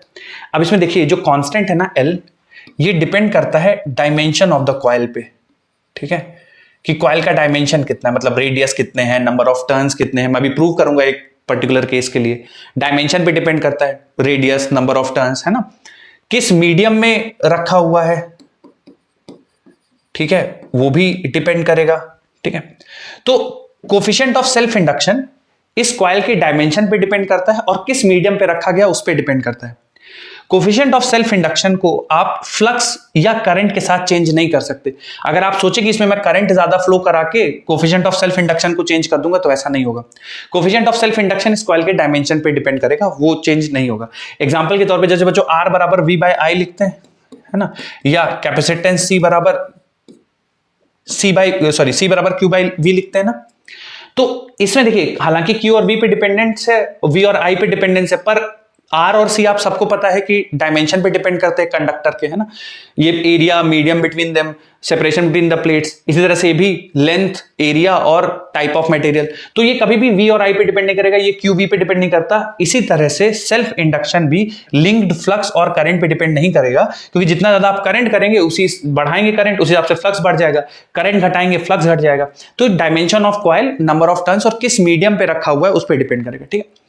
ओके, तो जब हम इससे करंट का वैल्यू बढ़ाएंगे तो इससे लिंक्ड फ्लक्स बढ़ेगा, करंट का वैल्यू कम करेंगे तो लिंक फ्लक्स कम होगा। और हमें पता है कि जब भी किसी कंडक्टिंग कॉइल से लिंक्ड फ्लक्स चेंज होता है तो उसमें इंड्यूस्ड ईएमएफ आता है। तो खुद में चेंज होती हुई करंट की वजह से खुद में ही इंड्यूस्ड ईएमएफ आता है। इस फिनोमिना को हम लोग सेल्फ इंडक्शन कहते हैं। तो self induction is the phenomena जहां पे अगर कॉइल से पास होते हुए करंट को चेंज करेंगे तो उस कॉइल में इंड्यूस्ड ईएमएफ आ जाएगा। तो खुद में पास होती हुई करंट में चेंज ही खुद में इंड्यूस्ड ईएमएफ का रीजन होता है, इसलिए इसको सेल्फ इंडक्शन कहते हैं। और इस सेल्फ इंडक्शन से जो इंड्यूस्ड ईएमएफ आएगा उसकी वैल्यू होगी minus L d I by D T. एक बार फिर से यहां पे जो मैग्नीट्यूड ऑफ इंड्यूस्ड ईएमएफ होगा वो L d I by D T होगा, ठीक है, L d I by D T. और डायरेक्शन ऑफ करंट बच्चों आप लेंजेस लॉ से प्रेडिक्ट कर सकते हैं ना। मैं कुछ सवाल लूंगा तो आप लोग को आइडिया हो जाएगा। तो इंड्यूस्ड ईएमएफ का जो मैग्नीट्यूड है वो L d I by D t है, जहां पे एल है coefficient of self induction, D I by D t है जिस रेट से आप इसमें करंट चेंज कर रहे हैं, ठीक है। तो नोट कर लीजिए, कोई चीज नहीं समझ में आई हो तो पूछ लीजिए।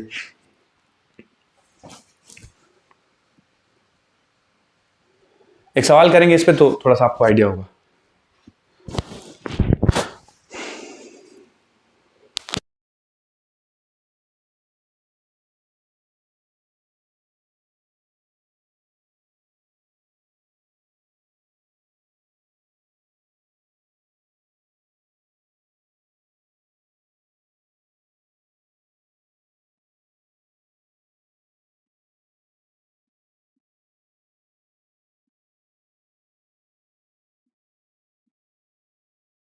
लिख लेंगे बच्चों?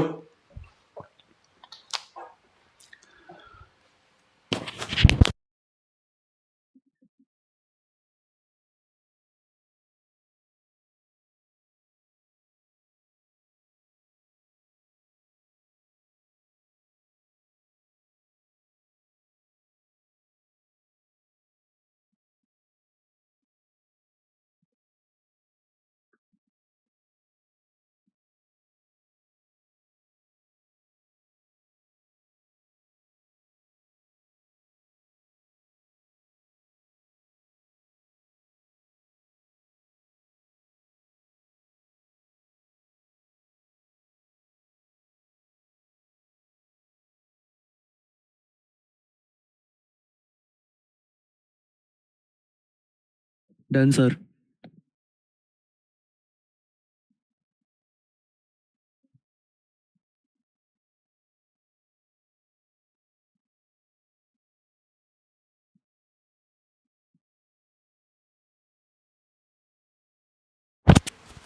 बच्चों चेंज करूं क्या स्लाइड? Sir done sir. ठीक ठीक है ठीक है ठीक। एक सवाल करते हैं बच्चों, थोड़ा सा आपको आइडिया लगेगा।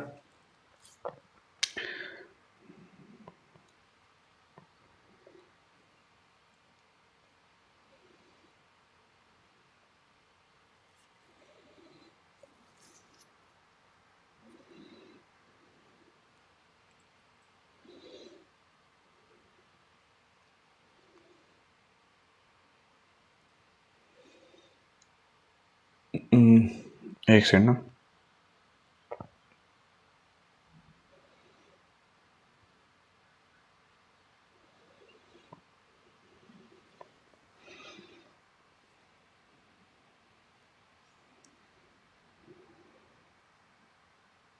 चलिए, दिख नहीं रहा है, मैं एक सवाल देता हूं आपको। बच्चों एक कॉयल है, ठीक है, ऐसे मानिए एक कॉयल है और इसमें जो पास होती हुई करंट की वैल्यू है आई, उसको हम लोग चेंज कर रहे हैं 2 एम्पियर पर सेकेंड से, ठीक है। अगर इसमें इंड्यूस्ड ईएमएफ की वैल्यू 10 मिली वोल्ट है, इंड्यूस्ड ईएमएफ की वैल्यू 10 मिली वोल्ट है, तो आप इसका कोफिशिएंट ऑफ सेल्फ इंडक्शन बता दीजिए।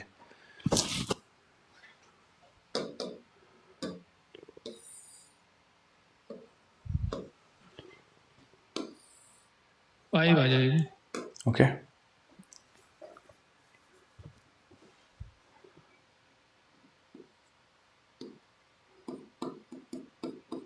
5 मिली हेनरी आएगा सर। ओके,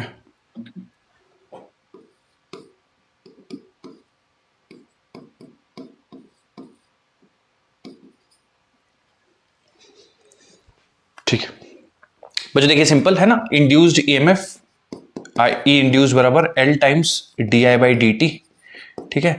तो magnitude of induce EMF 10 milli volt है, तो 10 इंटू 10 के पावर -3 एल की वैल्यू हमें निकालना है, और D I by D T का वैल्यू बच्चों 2 है ना, 2 एम्पियर पर सेकेंड से करंट चेंज हो रही है, तो 2 5, तो एल का वैल्यू आ जाएगा बच्चों 5 इंटू 10 के पावर -3 हेनरी, ठीक है, यानी एल का वैल्यू आ जाएगा 5 मिली हेनरी। अगला सवाल बच्चों बताइए, फ्लक्स लिंक्ड विद कॉइल।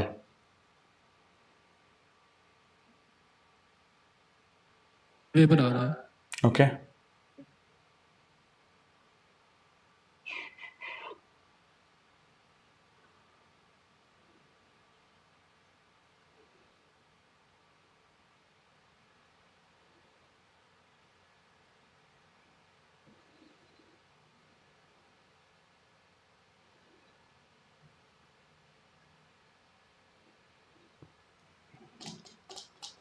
ठीक है।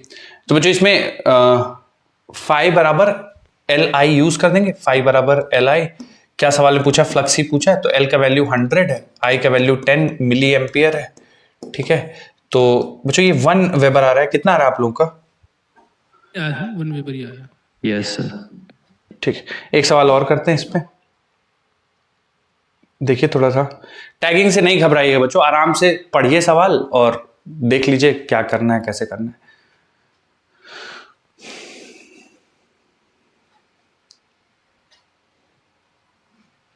फॉर्मूला यही लगेगा बच्चों, इंड्यूस्ड ईएमएफ बराबर L d I by D T, उसके अलावा और कुछ नहीं लगना है, ठीक है।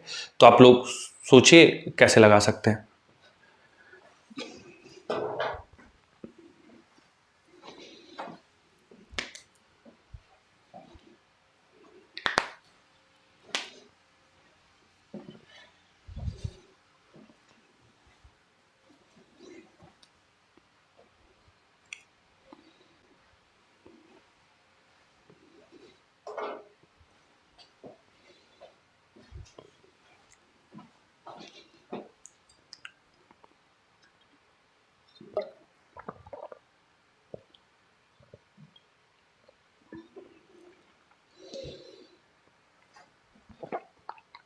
वेट कर रहा हूँ बच्चों आप लोग के आंसर का, सर है ना? 10 आ रहा है सर, 10 आ रहा है, 10 हेनरी।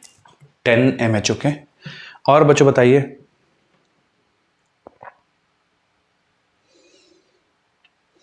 एक फॉर्मूला लगना है सिंपल, कुछ भी मुश्किल नहीं है। और पूछ सकते हैं अगर आपको कोई चीज ऐसा लग रहा है कि सर ऐसा कैसा यूज हो रहा है या ऐसे कर सकते हैं क्या, जो भी आपके दिमाग में चल रहा हो पूछिए, डिस्कशन करिए, पर सवाल करिए बच्चों, ये सॉल्व आप। Induced EMF across the coil is 20 volt, inductance of the coil is. आइए बच्चों एक स्टेप बाय स्टेप चलते हैं। तो हमें सवाल में बोला है कि डी ऑप्शन आ रहा है, second one, D last one, yes sir. Okay. तो इंड्यूस्ड ईएमएफ बराबर बच्चों होता है L d I by D T, ठीक है। हमसे सवाल में पूछा गया the EMF induce inductance of the coil, ठीक है। तो सेल्फ इंडक्शन की बात हो रही है, सेल्फ इंडक्टेंस की बात हो रही है। तो एल की वैल्यू पूछी गई है, ये इंड्यूस्ड ईएमएफ सवाल में 20 दे रखा है और एल हमसे पूछा गया है। D I by D T कहीं से सवाल में आ जाएगा तो प्रॉब्लम ओम्स सॉल्व। लॉ से निकाल लेंगे। हाँ, ओम्स लॉ से कैसे निकालेंगे बेटा बताइए, सही बोल रहे हैं आप। Sir V equal to I R, V equals to I R, सही है।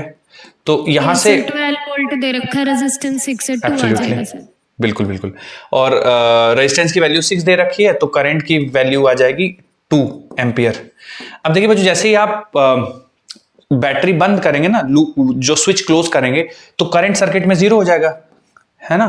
तो ये होता है change in current divide by time taken. तो पहले करंट 2 एम्पियर था, बाद में करंट 0 हो गया, तो इतना करंट में चेंज आ गया। और कितने समय में बच्चों ये चेंज आया है, 1 मिली सेकेंड में, यानी 10 के पावर -3 में ये चेंज आया है। तो आप 2 से कैंसिल करोगे, ये 10 बचेगा, तो L का वैल्यू आ जाएगा 10 इंटू 10 के पावर -3 हेनरी, तो ये बचेगा 10 मिली हेनरी। तो ये लास्ट वाला ऑप्शन आ जाएगा। बच्चों समझ में आया आप सबको, बताइए एक बार जल्दी से। Yes sir, yes.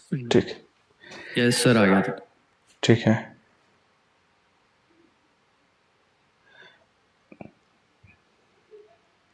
ये बच्चों देखिए एकदम बिल्कुल आसान। The Lenz's law is the consequence of law of conservation of energy, ठीक है। मैंने आपको बताया था, इसका एक्सप्लेनेशन दूंगा। तो देखिए इसका कारण क्या है, कैसे हम लोग इसको बोलते हैं कि law of conservation of energy है। देखिए जैसे मान लीजिए एग्जांपल के तौर पे आप नॉर्थ पोल और साउथ पोल, ये मैग्नेट है, ठीक है, और आप इसको इस कॉइल के सामने मूव करा रहे हैं, ऐसी कॉइल है, ठीक है, और इस कॉइल के सामने इसको मूव करा रहे हैं आप, ठीक है। नॉर्थ पोल को इधर ला रहे हैं। तो बच्चों जो लेंजेस लॉ हमें बताता है, अगर इसको नॉर्थ पोल को लाएंगे क्लोज टू दिस लूप, तो इस साइड कौन सा, जो मैग्नेट के साइड है फेस, उस साइड कौन सा पोल बन जाएगा इस कॉइल में, अगर नॉर्थ पोल बन जाएगा, है ना। तो इधर नॉर्थ बन जाएगा और लूप के दूसरे साइड साउथ बन जाएगा, ठीक है। तो आप देखिए थोड़ी देर के लिए अगर ये भी भूल जाए नॉर्थ साउथ, देखिए जब आप मैग्नेट को लाएंगे तो इसमें करंट प्रोड्यूस हो रही है। करंट का प्रोड्यूस होना मतलब एनर्जी का प्रोड्यूस होना, ठीक है। तो ऐसा तो हो नहीं सकता कि मैग्नेट लाएंगे आप एनर्जी बन जाएगी। हमें पता है कि एनर्जी क्रिएट नहीं कर सकते और ना ही डिस्ट्रॉय कर सकते हैं। तो होता क्या है कि जब आप इस मैग्नेट को इधर लाते हो ना, तो आपको वर्क करना पड़ता है। सर किसके अगेंस्ट वर्क करना पड़ता है, ये जो लूप में नॉर्थ साउथ बन रहा है, तो ये रिपल्शन, तो आपको एनर्जी खर्च करनी पड़ेगी इस मैग्नेट को इस लूप के पास लाने के लिए। तो आप जितनी एनर्जी खर्च करते हो वही एनर्जी ट्रांसफॉर्म हो जाती है इलेक्ट्रॉन्स को मूव कराने के लिए, उसकी वजह से करंट मिलती है। तो जो भी आप एनर्जी लगाते हैं वही एनर्जी ट्रांसफॉर्म हो जाती है इलेक्ट्रिकल एनर्जी में। तो इसलिए इसको बोला जाता है कि law of conservation of energy पे बेस्ड है, ठीक है। आप याद रखिएगा, इंपॉर्टेंट है। अगली हेडिंग डाल लीजिए, सेल्फ इंडक्टेंस ऑफ सोलेनॉइड।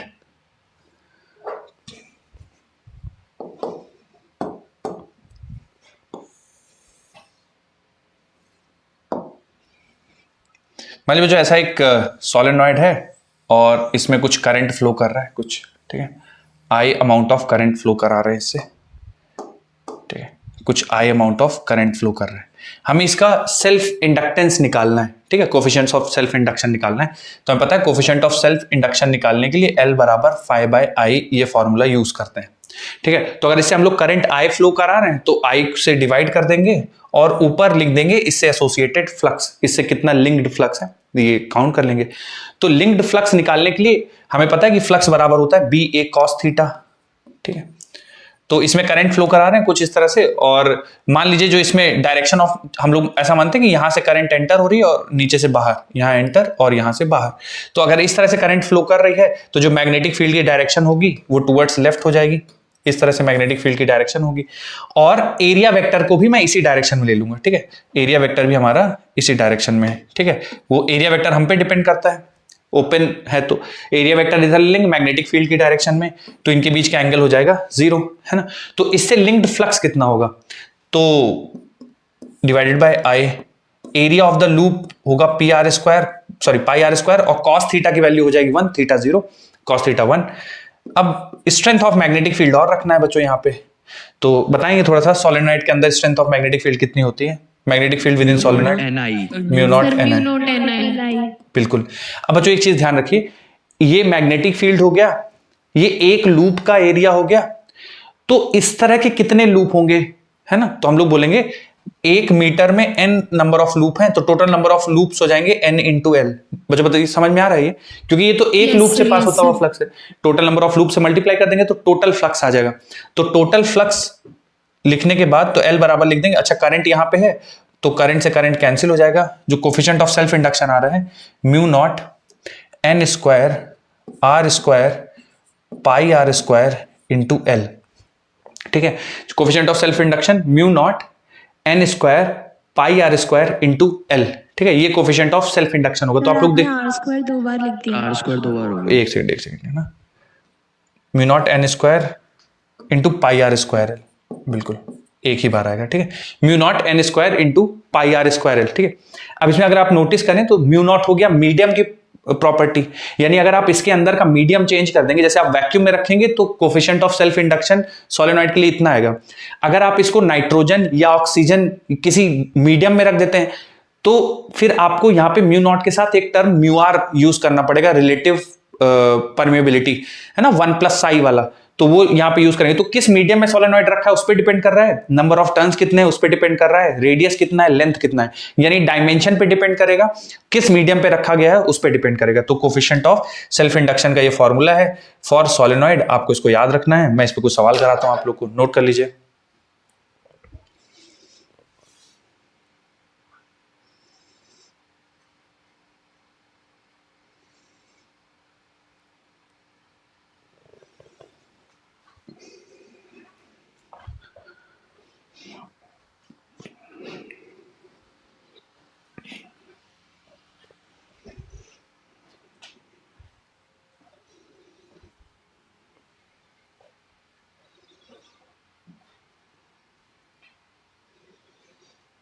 इसी को बच्चों हम लोग एसी में जब पढ़ रहे होंगे तो इसी को इंडक्टर बोलेंगे, ठीक है।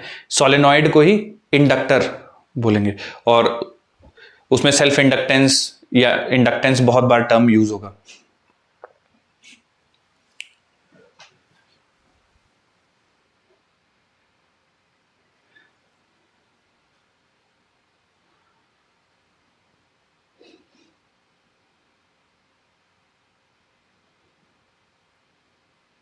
ठीक,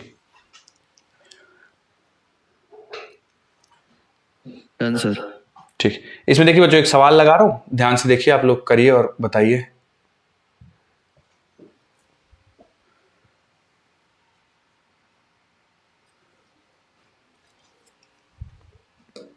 तो जितनी इंफॉर्मेशन दी हुई है उसके हिसाब से आपको इंड्यूस्ड ईएमएफ बताना है। तो सबसे पहले आप self induction, coefficient of self induction या सेल्फ इंडक्टेंस निकाल लीजिएगा, उसके बाद इंड्यूस्ड ईएमएफ का फॉर्मूला लगा दीजिएगा LdI/dt। जो पार्ट आपका हो जाए उसका आंसर। तो पहले self induction, coefficient of self inductance बता दीजिएगा, उसके बाद आगे करेंगे।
कैलकुलेशन बच्चों काफी ज्यादा है, तो आप पाई स्क्वायर को ना कितना आ रहा है? 768 आ रहा है, 768। 768 यस सर।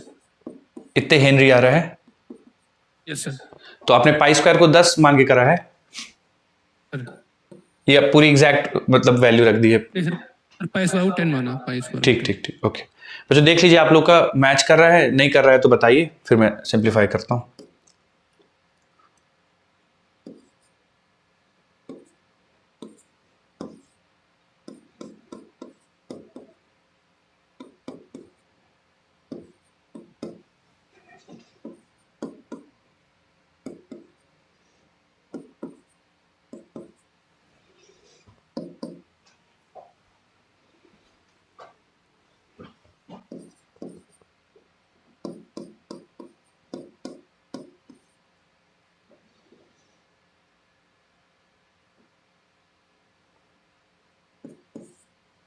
आपका 10 के पावर में कुछ नहीं बच रहा है? 10 की पावर में -6 आ रहा था। 10 की पावर -6 आ रहा है? Yes sir. हाँ बच्चों, ये आ जाएगा 768 इंटू 10 के पावर -6 हेनरी। ठीक है, एक बार आप लोग चेक कर लीजिए बच्चों, और किसी का कुछ अलग आ रहा है तो मुझसे पूछ लीजिए। ठीक है, मैंने फॉर्मूला रखा है और सारी वैल्यूज रख दी हैं। आपको लग रहा है कि सर ये वाली वैल्यू आपने कैसे रख दी है, आप पूछ लीजिए। ठीक है, तो मेरे हिसाब से जो कोफिशिएंट ऑफ सेल्फ इंडक्शन है वो 768 माइक्रो हेनरी आ रहा है, 768 इंटू 10⁻⁻6 हेनरी। और किसी का कुछ अलग आ रहा है बच्चों तो आप देखिए, मुझे बताइए, हम लोग फिर से देखते हैं। अच्छा, इंड्यूस्ड ईएमएफ की वैल्यू निकालनी है अब। 6.1 इंटू 10⁻⁻4 आ रहा है। Okay, 6.1 into 10⁻⁻4। सर एन की वैल्यू 240 दे रखी है। एन की वैल्यू 240 क्यों नहीं रखा है, ऐसा पूछ रहे हैं आप? देखिए, एन की वैल्यू 240 नहीं रखा है क्योंकि बोला है टोटल नंबर ऑफ टर्न्स 240 हैं और उसका लेंथ 12 सेंटीमीटर है। तो जो उस फॉर्मूले में स्मॉल एन है ना, वो नंबर ऑफ टर्न्स पर यूनिट लेंथ है, तो आपको 240 को उसकी लेंथ से डिवाइड करना पड़ेगा। क्योंकि 12 सेंटीमीटर है तो उसको मीटर में कन्वर्ट कर लिया, तो 240 डिवाइड बाय 12 इंटू 10⁻²। जब कन्वर्ट करेंगे तो 2000 आ जाएगा, नंबर ऑफ टर्न्स आएंगे 2000 पर मीटर। बट सर जब हम उसे एल से इंटू करेंगे तो वो तो 240 हो जाएगा ना। एक सेकंड ना, ये आप समझ गए, म्यू नॉट की वैल्यू समझ गए आप, म्यू नॉट? ठीक है, यस सर। इसमें कोई डाउट तो नहीं ना आपको? एन स्क्वायर, ठीक है? Yes sir. पाई है ना, आर स्क्वायर यानी रेडियस का स्क्वायर, रेडियस 2 सेंटीमीटर दिया हुआ है तो 2 इंटू 10⁻² का स्क्वायर इंटू लेंथ। फिर सर हम उसे एल से इंटू करेंगे ना, हाँ, तो वो सेम ही आ जाएगा ना? नहीं नहीं, ये स्क्वायर है ना। अच्छा, हाँ, तो ये स्क्वायर है तो ये नीचे एक एल स्क्वायर बचेगा, फिर मल्टीप्लाई करेंगे तो एक एल रह जाएगा। तो बेहतर है कि आप कन्वर्ट कर लीजिए और फिर कर लीजिए। अब जो इसमें देखिए L d I by D T, induced EMF कैसे निकालेंगे? तो इंड्यूस्ड ईएमएफ निकालने के लिए एल की वैल्यू आ गई 768 इंटू 10⁻⁻6 और rate of change of current 0.8 है। ठीक है, मल्टीप्लाई कर देते हैं, 10⁻⁻6 एज इट इज रखते हैं।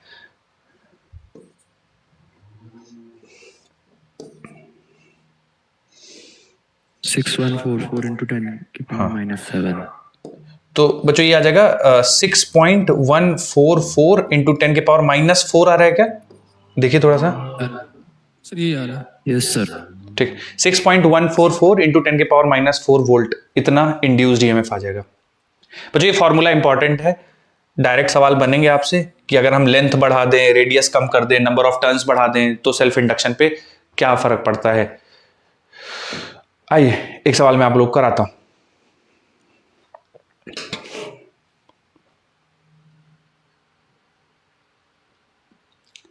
चेंज करना है बच्चों स्लाइड या लिखना है आप भी?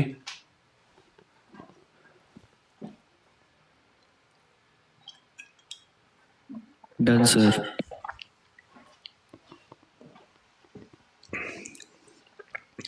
बच्चों बोला गया एक सॉफ्ट आयरन कोर है, इंडक्टर में इंट्रोड्यूस कर दिया गया है। What is the effect of self inductance on the inductor? तो आयरन कोर है बच्चों, आयरन का मटेरियल है और इंडक्टर के अंदर उसको इंसर्ट कर दिया गया है। आपको बताना उसका सेल्फ इंडक्शन बढ़ेगा, घटेगा, सेम रहेगा? क्या लगता है आप लोग को? फॉर्मूला में लिख देता हूं। हाँ हाँ सर, बढ़ जाना चाहिए सर। बढ़ जाना चाहिए। कारण क्या है? Yes sir.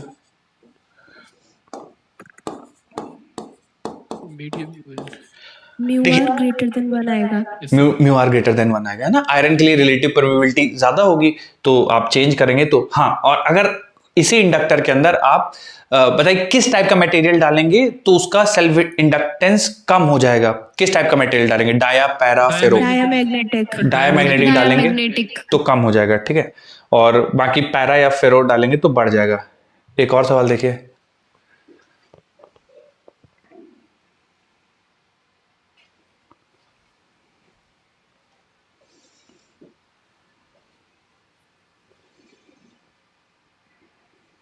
Sir A option हो जाएगा, 4 हो जाएगा। ओके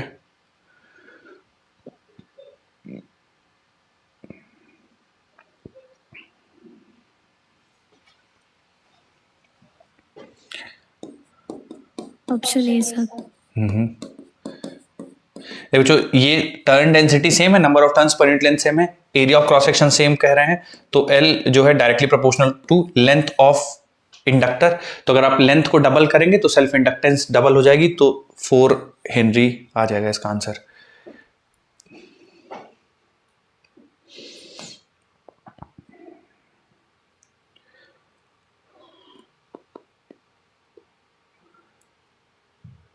एक सेकंड बच्चों।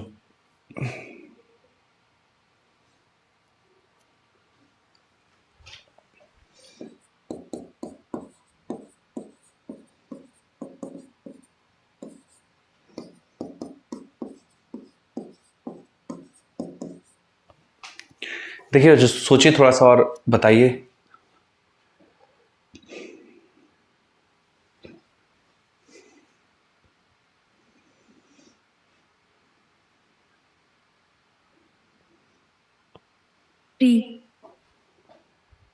Last one, first one.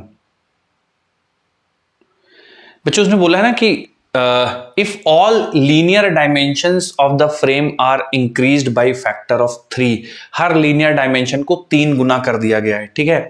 तो अच्छा लीनियर डायमेंशन कौन कौन से होंगे? एक तो देखिए बच्चों उसका ना एरिया ऐसा, और ये एरिया ऑफ क्रॉस सेक्शन हो गया, और लेंथ भी होगी इसके पास, ठीक है।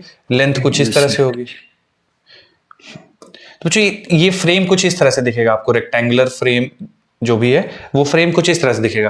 तो उसके पास लेंथ होगी, ठीक है, विड्थ होगी, और आप इधर बोल दीजिए या h ऐसा बोल दीजिए। तो तीनों डायमेंशन हम लोग को 3 गुना करना है। नंबर ऑफ टर्न्स पर यूनिट लेंथ हम कौन सा? ऑप्शन आ रहा है 27 वाला option. 27 okay. C option C option आएगा। देखिए बच्चों ये चीज तो कांस्टेंट रहेगी, है ना, area of cross section into length. अच्छा एरिया ऑफ क्रॉस सेक्शन लिखेंगे आप L इंटू बी, और इस लेंथ की जगह बच्चों हम लोग h लिख देंगे, है ना, जितना ये h है L into B area of cross section होगा। तो ये भी 3 गुना बढ़ जाएगा, ये भी 3 गुना बढ़ जाएगा, ये भी 3 गुना बढ़ जाएगा, तो 27 गुना सेल्फ इंडक्टेंस बढ़ जाएगा। कोई किसी का कुछ और आ रहा है, आप सहमत नहीं है तो आप बता सकते हैं कि सर ऐसा नहीं है। सर नंबर ऑफ टर्न्स पर यूनिट लेंथ वो डिक्रीज नहीं होगा? बोला गया ना, देखिए नंबर ऑफ टर्न्स पर unit length remains the same, बता दिया गया आपको, है ना। नंबर ऑफ टर्न्स पर यूनिट लेंथ हम लोगों ने उसमें कुछ चेंज नहीं किए हैं। तो अगर हमने लेंथ को 3 गुना बढ़ाया है तो हमने मेक श्योर किया है कि टोटल नंबर ऑफ टर्न्स भी 3 गुना बढ़ जाए, ताकि नंबर ऑफ टर्न्स पर यूनिट लेंथ सेम रहे।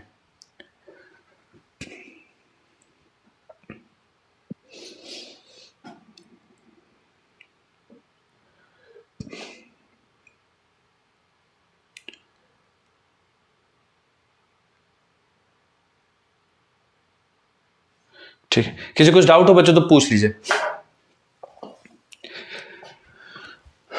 बाकी बच्चों आप लोग फ्री हैं अभी, आप जाइए, अगली क्लास में हम लोग मिलेंगे। तो यहीं से हाँ बोलिए सर। वो मैग्नेटोमीटर क्या होता है सर? वो डीपीवी में सवाल दे रखे हैं उसमें, हम कर वगैरह वो कौन कौन से? Yes sir, magnetometer, tangent galvanometer. हाँ देखिए बच्चों ये सब ना मतलब आपके सिलेबस का हिस्सा नहीं है, ठीक है। जैसे आप लोग को अर्थ मैग्नेटिज्म, है ना, ये सब अर्थ मैग्नेटिज्म का हिस्सा रहता है, ठीक है, तो भी आपको नहीं पढ़ना है। उसके बाद एक हिस्टेरेसिस लूप करके है, वो भी हमें नहीं पढ़ना है, ठीक है। तो ये सारे सिलेबस के हिस्से नहीं है अभी। तो आप हाँ बोर मैग्नेटॉन ये भी कुछ दे रखा था। बोहर मैग्नेटॉन मैं आपको जब एटम्स पढ़ाऊंगा तब वहां पे बताऊंगा। तो अभी फिलहाल के लिए आप अगर उसको रहने दें, मतलब मैग्नेटिक डीपीवी वगैरह ना करें, मतलब जो हाँ, जो मैंने जैसे आप ऐसा करिए, जो टॉपिक्स मैंने अभी आपको पढ़ा दिए हैं, है ना, टॉपिक आपको पता है वो उनके कर लीजिए।